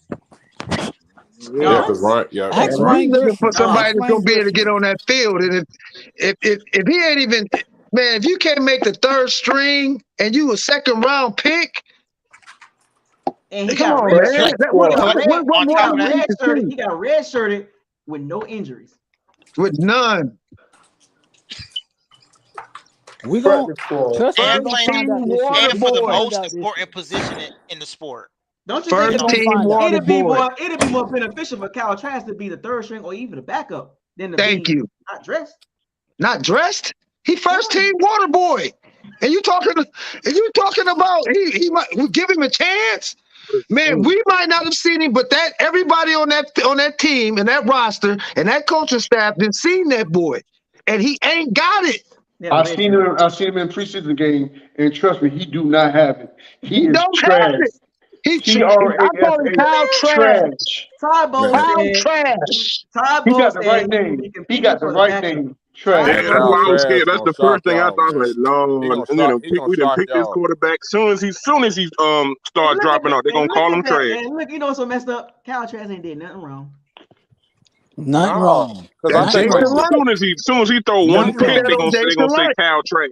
Y'all bashing this man like he Yeah, is. but here's the problem. Dang, man. Y'all rough, man. Like he That should have didn't. been a defensive pick, man. Here's Hey, the I'm just telling problem, the though. truth, man. Yeah. I saw it with my eyes, I got man. mad That when pick Pitt should have been on ain't because that last Well, name. how about we wait till after the season, then we make this. That pick should have been on That's what defense. that part. It was a I'm Too gonna early give to this be man. too I'm early gonna to give write this them man off. two I'm Too trying two early to to tell write you. them preseason off. games. Watch He what I better show tell me you. You're something gonna in pick the two practice squad. preseason games, or it's come All on. right, yeah, He got all right, two. let's give the man a chance. Let's not write him off yet. All right. You No. ain't writing them off too early. I'm still Bucko That's what I'm Locker? saying. I'm Bucko. still new to the Bucs fan base, and I almost wanted to cry when I seen Kyle Trask got picked. Yo, Like, I'm no. trying to tell you. That's a lot. That tells you a lot, man. Like But that hold pick was. on. I think Practice y'all squad. but we That man just making the got the practice head squad. coach out the building that's got the biggest stubborn problem out of everybody. It might just have been a coaching thing why he ain't made no jerseys, no nothing. That's It's what I'm probably saying just because he BA. loved Blaine Gabbert. Like I BA can't it's believe loved like y'all Blaine caping for this Gabbert, dude bro. like that right now. BA yeah, loved like Blaine you Gabbert. got to think Hey, about you who you can't blame that talking on the about. coach. BA. That's You the talking about talent. BA. I The can't coach. believe y'all BA camping for loved this dude. Gabbert, No, bro. it's He not a supposed to camping. have Hey, the some coach. type of Yeah, physical but ability No, the or okay. coach is not something on that the should be able Okay. field. to beat out Ryan, Okay, man. But you got to have some type of that's the talent. clear The obvious coach is not answer. on the field. I'm That's the saying his mind. You know what I'm saying?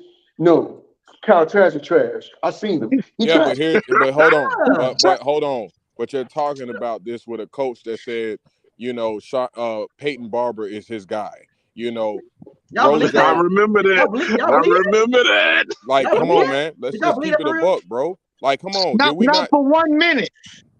But Not you for got to 1 minute. think. But you got So to what do think. you Look see at all in the him? things that came What out of his greatness do you mouth. see in him? Tell me what you see in him.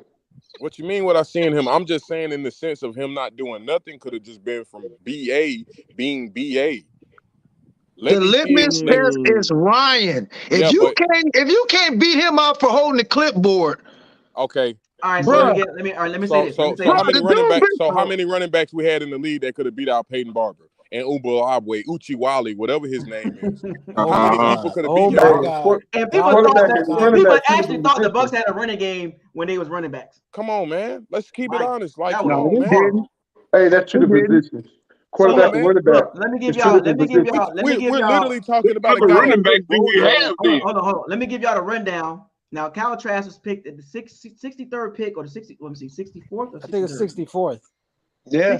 64th pick in the second round, right? The end of the Yeah. second round. So let me give Yeah. y'all a rundown in the second round and the players that went in the second round that the Bucs could have possibly traded up and got. Let me give y'all the rundown. Yeah, I wanted Stokes So with let me that get second pick. Man, it was all kind of players out there. Hold on. Let me break it down. Let me break this down in the second round. They could have traded up and probably got these guys. One of them, right? Tyson Campbell, Elijah Moore, Javonte Williams, Javon Holland, Christian Barmore, Tevin Jenkins, Richie Grant, Trayvon Moorick, Kevin Joseph, Walker Little, Jackson Carmen, Asante Samuel Jr., Rondell Moore,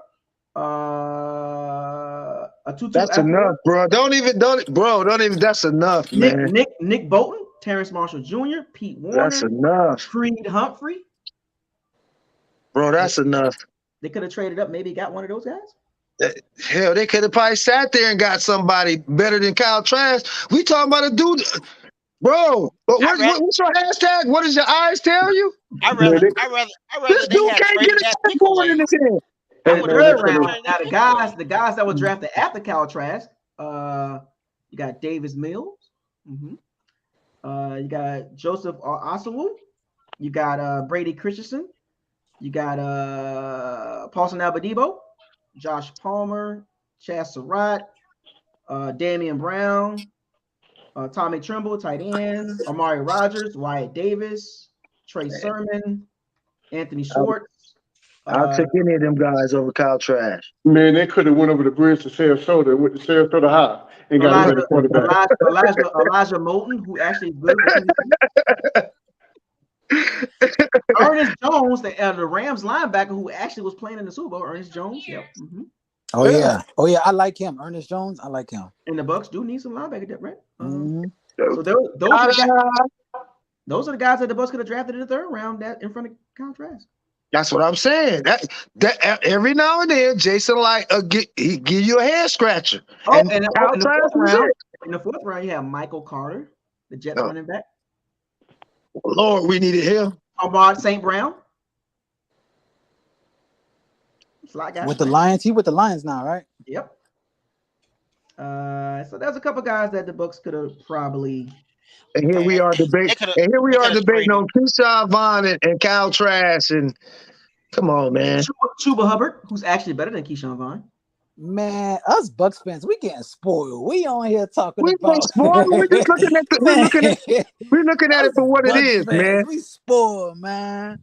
I ain't spoiled at all because I remember all them hard years and shit, and I don't want to fall back into that. Man. Hey, I'm grateful right now, man. All I did, I know a lot. I know. We have it. Look, there's some issues in the fan base with Kyle Trask, and I understand that. I understand that from a fan perspective, the way he was drafted. You know what I'm saying? But all I was doing with this, just giving a 2020 hindsight, like if the Bucs would have been like, you know what, we don't need a quarterback. There were some guys that I just named that they probably could have said that was more of a need than actual quarterback. I guess they was doing it because they didn't think Tom Brady was going to possibly be around. No. They was looking for a successor. Bucko, keep it real, bro. How many out of all those players you named, you would have probably took every last one of them over Kyle Trask in the second round? Right, Kyle Trask would have been your pick. Isaiah Bucko, he wouldn't have been your pick. He wouldn't have been your pick, bro. Kyle Trask was on nobody. I answered the question. Nobody radar. Let me go back to the second round. Now, who would I take over Kyle Trask? All them players, even the ones you named down to the third round. No Kyle Trask. The dude can't get the clipboard in the jersey. And y'all talking to, man, come on, man. Let's just be real. Blaine Gabbert, he can't beat him out. So what you want? So you want I would pick somebody small playing football flag. You know what's so crazy when I look at when I look at the second round? All those players are impact players, pretty much for the team. All of them, yeah. Every last one of them. That's why I said that's enough, man. Don't name no more. It's just going to infuriate me. Wow, when he made the pick, I was like, why the hell is he picking this dude? Damn, every single one of them pretty much got actually on the roster they playing. Like, and a few of them players that you named, we're sitting here, we've already had discussions about those positions. Keyshawn Vaughn, linebacker, we need running back, corner, slot, all that. Wow. See? Wow. If you're going to pick that guy that high, he should be at least second string by now. Yep. That's a lot of players in the second round that actually is playing like. Especially playing the most important position in the game, quarterback. Exactly. He's not even the guy Tom is talking to on the sideline looking at the clipboard like, yo, the situation. We ain't even seeing this dude. This dude. I was doing so crazy. I was hoping that Asante Samuel Jr. falls to us, or we trade him again. Yeah. Now, he was there. He's about to be a Pro Bowler this year. He's about to be a Pro Bowler this year too. And he was there. He was there for the taking. That's what I wanted. And bro, talk about we spoiled. No, we just looking at what we should have had instead. Remember when you said that Jason I get it, but that was a head scratcher because I wanted Asante. I did want Asante. Hell yeah. He was falling too. I was like, ooh, get him. Bro, I was at the gym doing dancing and shit like this motherfucker for the fall right in our lap. The motherfucker said Kyle Trask. No, I backed up my bag and left, man. I backed up my bag and left. We had to trade up to get Asante Samuel though. Okay. He was falling though. He got far enough down to be like, let's go. Yeah, he was. Let's make that move. Or even the tight end, the rookie tight end from Pittsburgh, Pat Fumerow. When we pick Kyle Trask, I'd be like, who? What? That's like picking not picking Trey McBride, right? The tight end that we. I can name at least. Kyle Trask was on most coaches scouts like fourth, fifth round. So the fact that we jumped up to the second round for this man. Oh, Keyshawn Vaughn was overdrafted. Hell yeah. Yeah, Keyshawn was definitely. And it was way better than back to him out there. Nice. He was okay in Vanderbilt though. He was nice. Yeah. Because but that's Vanderbilt. He had his years like in Vanderbilt. He still was overdrafted. You can spend it how you want to spend it. If you're gonna take a running back, there were better running backs out there waiting. That's the part I don't understand. Same with this draft class. Like you had James Cook, you have several guys, but Oh no, now we got Rashad White though. We got Rashad White though. We got Rashad White though. I'll take Rashad White, but we got Rashad White. I'll take it. Yeah, Rashad White, nice. I'll take it. It ain't the fact that he's not nice. I'm just saying you have.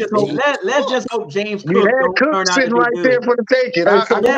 At least say this. At least the Bucs, they understand that they need a running back, that they were able to grab one in the draft. Right. Let's not act like like the Bucs just say, "Oh, I'm like we good at running back. We're not good." See, at least Light actually, I'm saying, took the time out and said, "You know what? We need a running back. We need a running back." Exactly. Right. But I think Rasheed White will have a better year than the hamster and Cadillac. That's just my opinion. I don't know. Oh, I don't know about that, bro. They both of their first couple of seasons, they was pretty nice. Y'all they were pretty nice. Well, the Rashad White pick was the Rashad White pick was Jason Light saying, "Dang, Keyshawn Vaughn, you didn't turn out the way we thought you was gonna turn out." Exactly. Right. That was him correcting that. Yep, that's all that was. That's all that was. That was him correcting like the Keyshawn. Now he needs to correct the Kyle Trask pick. Oh no, that's gonna be harder. That's the quarterback. That's gonna be harder. There's quarterbacks coming out this year. There's some good quarterbacks coming out this year. Seven of them. Yeah. We should be able to make some aggressive move or something to try to get one. That guy ain't it, man. I hope Kyle Trask come out and light it up and prove everybody wrong. I hope he does. I hope he does. Hey, well, you're gonna be disappointed here, bro. I'm tired of this bashing of Kyle Trask. Hashtag facts over feelings, right? I'm tired of it. Y'all gonna be disappointed. I'm tired of it. You gonna be disappointed. Your feelings gonna be hurt. You might as well go ahead and grab you some tissue now because you're gonna be crying. Nah, because I can't really be disappointed because I have no expectations. I haven't seen the man play yet for me to have. You don't have any expectations for a second round pick. Right. That should be the expectation right there. You second round, right you make the roster. That's it. That should be the minimum expectation, making the roster. He can't even get a jersey, bro. Second round pick, and you have no expectations for that? Well, I'll tell you what, man. I'm just saying, after, like on the first year, though, on the first year, like y'all over saying, like, oh, he ain't get the dress, nothing. You gotta understand, the Bucs only carry 2 quarterbacks every week, and BA is in love with Blaine Gabbert. Go look him up. I'll tell you what. During last year preseason game, go look up Kyle Trask and see how trash he was last year. Okay. This is why. This is why it's a red flag. If the QB coach, this is after BA is gone, saying that he's not going to try out, and then the coach has to come out and correct him. That's a red flag. That's still telling you that I'm gonna use your two of your hashtags. Hashtag, what does your eyes tell you? Hashtag fact over feeling. Come on, stand on it, bro. Don't talk that progression. What is it progressing to? The third string? Second. What? He gonna win the second. He gonna win the second string job. No, I bet you right now. Yeah, he is. No, he's not. No way. Hell no. Hell no. I bet you right now. Y'all tripping. Trash versus what? Hey, what's in that bottle out there? QB, he probably will beat him out. Maybe if that. Y'all don't get it. That's how it's looking like. He got 4 preseason games. What? Don't be surprised. I can't wait. I don't normally watch preseason games like that, but I'm gonna watch it with you, bro. And we're gonna sit here and we're gonna laugh about this again. If he don't start 3 of those, going to number 3rd and 4th stringers in preseason last year. I want you to think about the biggest Bucs fan when you see him play. We try to tell you that this dude is garbage. You know what I'm saying? It should be Kyle, not even trash. Kyle garbage. All that learning he did last year. All that studying he did. Watch the progression. Now, Water boy, buckle up. You know Water boy. Why are you tripping? He gonna make the roster. What? He gonna make the practice squad, Bucko. Like, why you All I'm tripping? saying is he got to start 3 of those practice games. That's it. He got to start at least 3 of them. Yes, 3. Matter of fact, it's 3 preseason games. My bad. It's Hold on, so I want you to. I want to see him start all 3. He better. We got to see something about this pick. Hey, Bucko Locker. So you saying he gonna make the second squad, Bucko? I want to put this on record. He gonna make what team? He gonna make the second team? His progression should be to the backup quarterback. To who? Oh, man. It happening, man. Hey, you must go put him on your second screen in Madden, right? That's what you're doing? That's what we're talking about? That's the expectations. Him to beat out Blaine Gabbert and become the backup, right? That is the expectation, but it's not going to happen. We need to talk about reality. That's what I'm saying. Like, when the games are over, the first, second, and third preseason game, when the opening day roster comes, Cal Trask should be on the roster, right? Should be. Like you said, should be. So that means you ain't confident because you said it should be. All I'm saying I don't want him on the roster. I want him at second string quarterback. That's what I'm saying. Right there with the headphones on, fully dressed, getting all the information from Brady. I want to see that. Oh, hell no. Hell no. We're going to find out this preseason when he possibly beat out Blaine Gabbert. He's not like my man says. He is not. He can't hold the clipboard. He don't even have a headphone in his head. Y'all ain't giving He him can't do none of that. He gonna hold it this year, though. He gonna hold it this year, though. The game ain't even started yet. Y'all writing him off. He gonna hold I'm going by what even though I'm talking about last year. And what you said you'll give him a chance. Now, why all of a sudden it's like, nah. If you draft this guy in the second round, he should have been there. He should have been that last year. Now, okay, last year, okay, let's wash that away. We're talking about right now. Right now. Right now. Well, we got to go off of what we seen last year. You can't take that. No. You can't go off last year. We're talking about 2022. No, okay. Oh, we'll watch it. We'll watch last year. So we got training camp starting tomorrow. There we go. Trust me, they're gonna be all eyes is on Cal Trask. Yeah, because I'm gonna be there. I'll be at training camp August 1st. Okay, well, you make sure you report back to us what you see. Because you go live. Bro, I don't see it, man. I will. Go live. And you gonna let us see some of them passes. I'm gonna say, biggest Bucs fan, everybody was in that group is right about Cal Trask. I'm gonna get a sneak peek. I'm gonna be like, because I don't think they're gonna allow you to film training camp like that. No, they won't. They won't. I'm gonna try to sneak it in there though. I'm gonna get out there it starts at 9:00 in the morning. So I'm gonna get out there early. My flight land at 8:30, so I'm gonna drive straight out there. You know what I'm saying? Okay, so judging from what he did in Florida, you think that translates to this offense? I mean, come on, man. I just think it was a bad pick. It was a bad pick. Well, we're gonna find out this. Bucko, I have a question, Bucko. Just say hypothetically, Tom Brady was not on the team, right? And we had the quarterback we have on the roster now, from all them. So would you be comfortable with Trask starting as our starting quarterback? If we didn't have Brady on the team? Yes. Would I be comfortable with him? Yeah, being a starter. Well, it depends.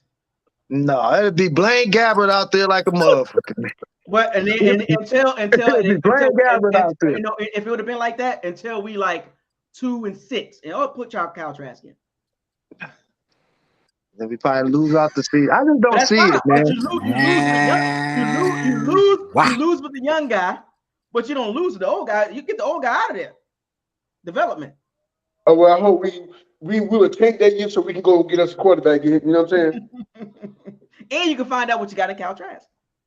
Okay. Trash. You don't know that. You don't know that. We ain't putting no K on his name. It's H. He got to earn the K. You don't know that. You can't. You got to earn the K. You can't do that yet. You can't do that yet. Okay. All right. I guess I've been a little biased because I just didn't like the pick at the time, man. I really did. I can tell. I did not like that pick. I ain't like the pick, and then on top. But let's come back to this conversation after the third preseason game. Okay, bet. Give it that chance. How about we do that? All right. Fair enough. Can we agree to that? Fair enough. Fair enough, right? Asian boy 407, you good with that? Oh yeah. Yeah, let's give the man. Let's just see that after every game, we're gonna come back. We're gonna talk about it and be like, well, how did he look? Right. All right. Okay. We can do that. Okay. We're gonna watch it live together. The whole game. Oh, we definitely will. I'm gonna be tuned in. Oh, we definitely will. The whole game. I don't watch all preseason game, but we're gonna watch these. All three of them. I'm gonna be tuned in. I know I'll be there. And I want y'all three to be back on here in the locker room. I will. I watch it every time you go live. A lot of time I just don't be. I'll be in the chat. I'll be here. Let me write this down because if I don't see y'all in the locker room in these games, I'm gonna call y'all. I'm gonna try. Hey, I'm gonna clear my schedule. I'm there. Like today, this started out. This has started perfect timing for me to get on. Because remember now, every week up until I'm doing 2 or 3 videos a week. Yeah, because like for me, if it ain't really Sundays, I might not really be available because of work. Every time you pop up, bro, I'll be right here. A lot of time I just be in the chat room. I don't say much. You already know, Bucko. You know, like if I see the video, I try to at least hit the like button and then bounce. I'm writing this down. Hey, I'm like my man. I don't be there, but I'm starting being more vocal now because most definitely so. Especially when we talk about this dude, because that pick wasn't it. Sal 319. Yeah. I don't know who Haitian boy. So I'm gonna make sure Kyle Trask. I'm gonna put Kyle Trask. Watch all preseason games. Yep. Every time. Every time. The week of the game. The week of that preseason game. I know we don't get hype over preseason, but we got something to talk about. Yeah, this is definitely an issue. Now on top of that, we got Kyle Trask. How does Logan Hall look? How does Joe Tryon look? Luka Decky. But see, that's the thing. We hear things about Logan Hall. We hear stuff about him. We hear stuff about Darden. I don't hear nothing. I have yet to hear anything about Kyle Trask. Well, you gonna hear something now? So let me ask you a question. You're gonna definitely hear something now. You're gonna definitely hear something now. You're gonna definitely hear something now. Hey, why did he not play in the regular season last year? I know we had Tom Brady, but why he didn't play? Why he didn't play? Why he didn't play? What you mean? Why he didn't play? What you mean? Why he didn't play? What you mean? I just want to see him dress. Don't worry, he gonna dress. He gonna dress for the preseason game. Yeah. And the preseason, okay, what did you see out of him in the preseason games last year? He was throwing to nothing but 3s and 4s. That's what I saw. Trash, man. And they kept dropping passes. He was throwing the firemen and plumbers. Okay, he playing with 3s and 4s. They kept dropping his passes. That's what I saw. That's what I saw. That's what I saw. He Okay. could do nothing but 3rd and 4th stringers. He playing with guys. He playing with plumbers and electricians, and I felt like if a Trask was throwing to the 1s and 2s last preseason, he would have did something. Y'all just I hope you're right, bro. I hope you're right because physically he can move around. Because I watched him. Yeah, I definitely watched him. That's what I'm saying. His physical capabilities is there. He would piss everybody on the offense off if he was their quarterback. All right, well, you can't say that, man. You can't. How you gonna judge him off of throwing to number 3s and 4s? He was throwing to firemen and plumbers and electricians. How you like come on? How you gonna judge? And he was one of them. He was one of them. How y'all gonna judge that man off throwing the nothing before? Like, no. Go back and watch the games last year and name. Yeah, go back and watch it. Name all the guys. I'm the trolling now. He right. He wasn't throwing to nobody. He wasn't throwing to nobodies. And he wasn't throwing to nobody. If anyone and things they kept on dropping his passes. Anyone else on the roster. But listen, if he wasn't throwing to nobody then, and he still was trash, imagine if he trying to throw to the good people, he could be even worse. You can't judge. You can't call somebody trash. You can't call somebody trash. That makes no sense, man. You just don't like Kyle Trask. That's my only issue is that you went in the second round and you're not dressing at all. It's favoritism. BA, you're not gonna get past Blaine. There was other talent there before he was. These guys, maybe we haven't seen him, but they have seen him. And like I said earlier, the quarterback coach came out and said something, and then they had to come back and. So look, the roster as it stands right now, he's on it. Yeah. Right. I want to see him make that 53 man. Yeah, he on the roster now. And the Bucs already said everybody on the roster now. Everybody That's my point. And the Bucs already said they're not putting trash on the practice squad just for another team just to take them. Nope. So, what does that tell you? What does that tell you? Because the Bucs already came on and said they're not putting trash on the trash. I think they just don't want to make it seem like that was a bad pick. We about to find out. We about to find out. They just don't want to make it seem like it's a bad pick. We about to find out. Your second string, your second round quarterback shouldn't be on the practice squad. That's fine. We about to find out. Right. I mean it's kind of hard when the team only carries 2 quarterbacks every week. How? Like, come on. Every other team in the NFL carries 3. We only carry 2. Why is that?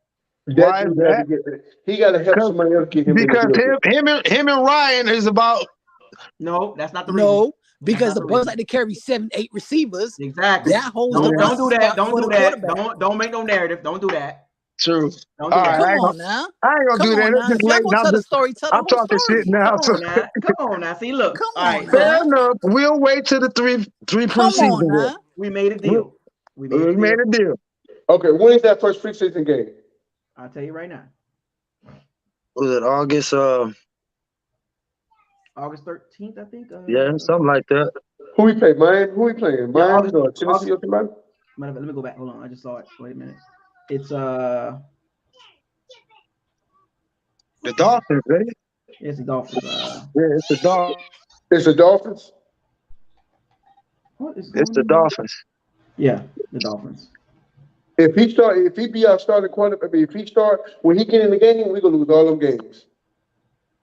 No, I ain't gonna say that. With contrast, they're gonna mess up. Watch. It's just hard to be optimistic about the kid, man, because August 13th. August 13th. Okay, we playing the Dolphins, right? Yep. What time? 6:30. 6:30. Okay. Eastern Standard Time. 5:30 my time. I'll be there. Don't worry. Yeah, don't worry. Okay. Me too. So, gentlemen, closing remarks. What we talked about today: Julio Jones, tight end, pass defense, Kyle Trask. What's the closing remarks, Haitian boy? 407. Oh, I just want to know who y'all think is going to be the sleeper out of our draft picks. Zion McCullum. Yes, I agree. Zion McCullum. I agree. Yeah, that's what I think. Zion. On special teams, he's gonna start out on special teams. On special teams, yeah. He's gonna work his way in. Watch. Bucs Life 954. What you got for us, man? Let's close it. Man, I'm just ready for camp tomorrow. You know what I'm saying? Like, with these new signings and you know what I'm saying, and these little twerks in the playbook that I've been hearing about. I want to see what that's about. But I mean, all in all, I think, you know what I'm saying, I think we're gonna be good though, man. You know what I'm saying? Like, I'm not gonna sit here and be like these Bucs fans say Super Bowl. Nah, I'm not, I'm not doing that. You know what I'm saying? I'm gonna do what I always do, take it game by game. I want to see how these boys look. You know what I'm saying? Like in preseason first before I can come out with any kind of record. But I know we're going to do good. We're going to be good. You know what I'm saying? The only thing I am concerned about, like I told y'all, was the edge. Was the pass rush on the edge. But I still feel comfortable with what we got, but I will feel better if we just add another piece to that. But besides that, we are good, man. Okay. Appreciate it. Biggest Bucs fan, what you got? Closing remarks? I just want to see what Todd Bowles going to do his first year. As being the head coach. There's a lot of expectations for winning, and so that's just want to see what he's going to do. To me, I think a Super Bowl or bust, like you always say, Isaiah. So I just want to see what's going on with that in that part. See how the coaching is going to be on the offense and defense side of the ball. We already know about the offense of Tom Brady and Brian Leftwich. They're going to take care of the offense. I just want to see how he handled that as being the head coach. Okay, that's a lot to talk about too. It's gonna be more and more. We're gonna talk about as now training camp is officially here. It's 12:01 my time. Training camp first day, and Sal 319. What do you have in closing remarks? Closing remarks. I'm excited to see this defensive line.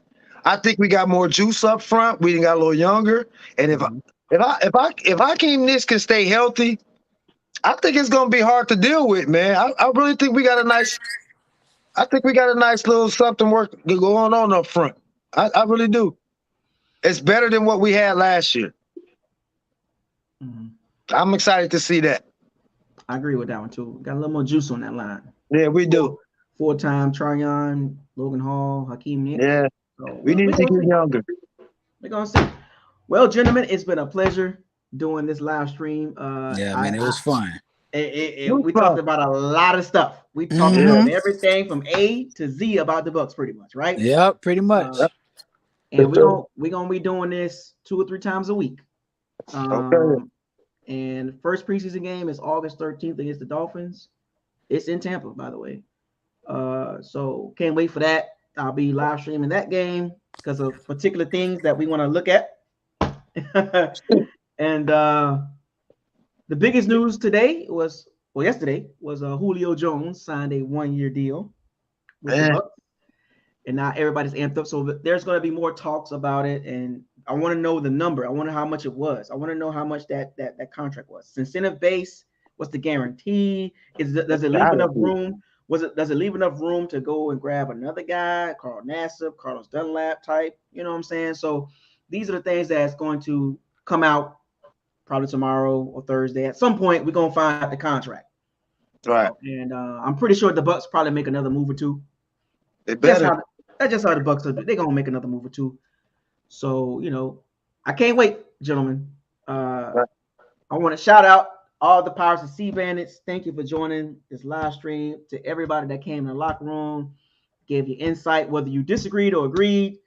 I have fun. I always have fun doing this. And we always leave the locker room. There's no hard feelings. There's no beef. Right. If y'all notice that. And I want to see one of them Saints fans pop up in this chat in this locker room one of these times because y'all talking about they in here. They in here. I have a home. They be in the chat room, but they're cowards, man. They don't ever want to come up and talk. Man, come on. I know you in here. I know y'all in here. I need to see y'all pop in this locker room. We had last time we had a Cowboy fan pop in. He was cool. Yeah, he was all right. I want to see one of you Saints fans step up to the plate. No, they ain't gonna step up. They ain't gonna do it. Stop being in that chat room and come in here and take the smoke. They don't want the professional trolls. When I had a Saints fan tell me they draft players, I still can't believe that they draft players just for other teams just to get them. I can't believe that. I need you to come on in. You do a lot of talking in the chat. I like you, but I need you to can't believe that. You know what I'm saying? So with that being said, I want y'all to fire those cannons, seize the day. Raise the flag. Hashtag no risk it, no biscuit. Hashtag bombs away. Hashtag facts over feelings. Hashtag probability versus possibility. Hashtag what does your eyes tell you? Hashtag don't get mad at me. And hashtag Super Bowl or Bucs. I'll see you guys later this week with another locker room discussion. All right. All right. Yep.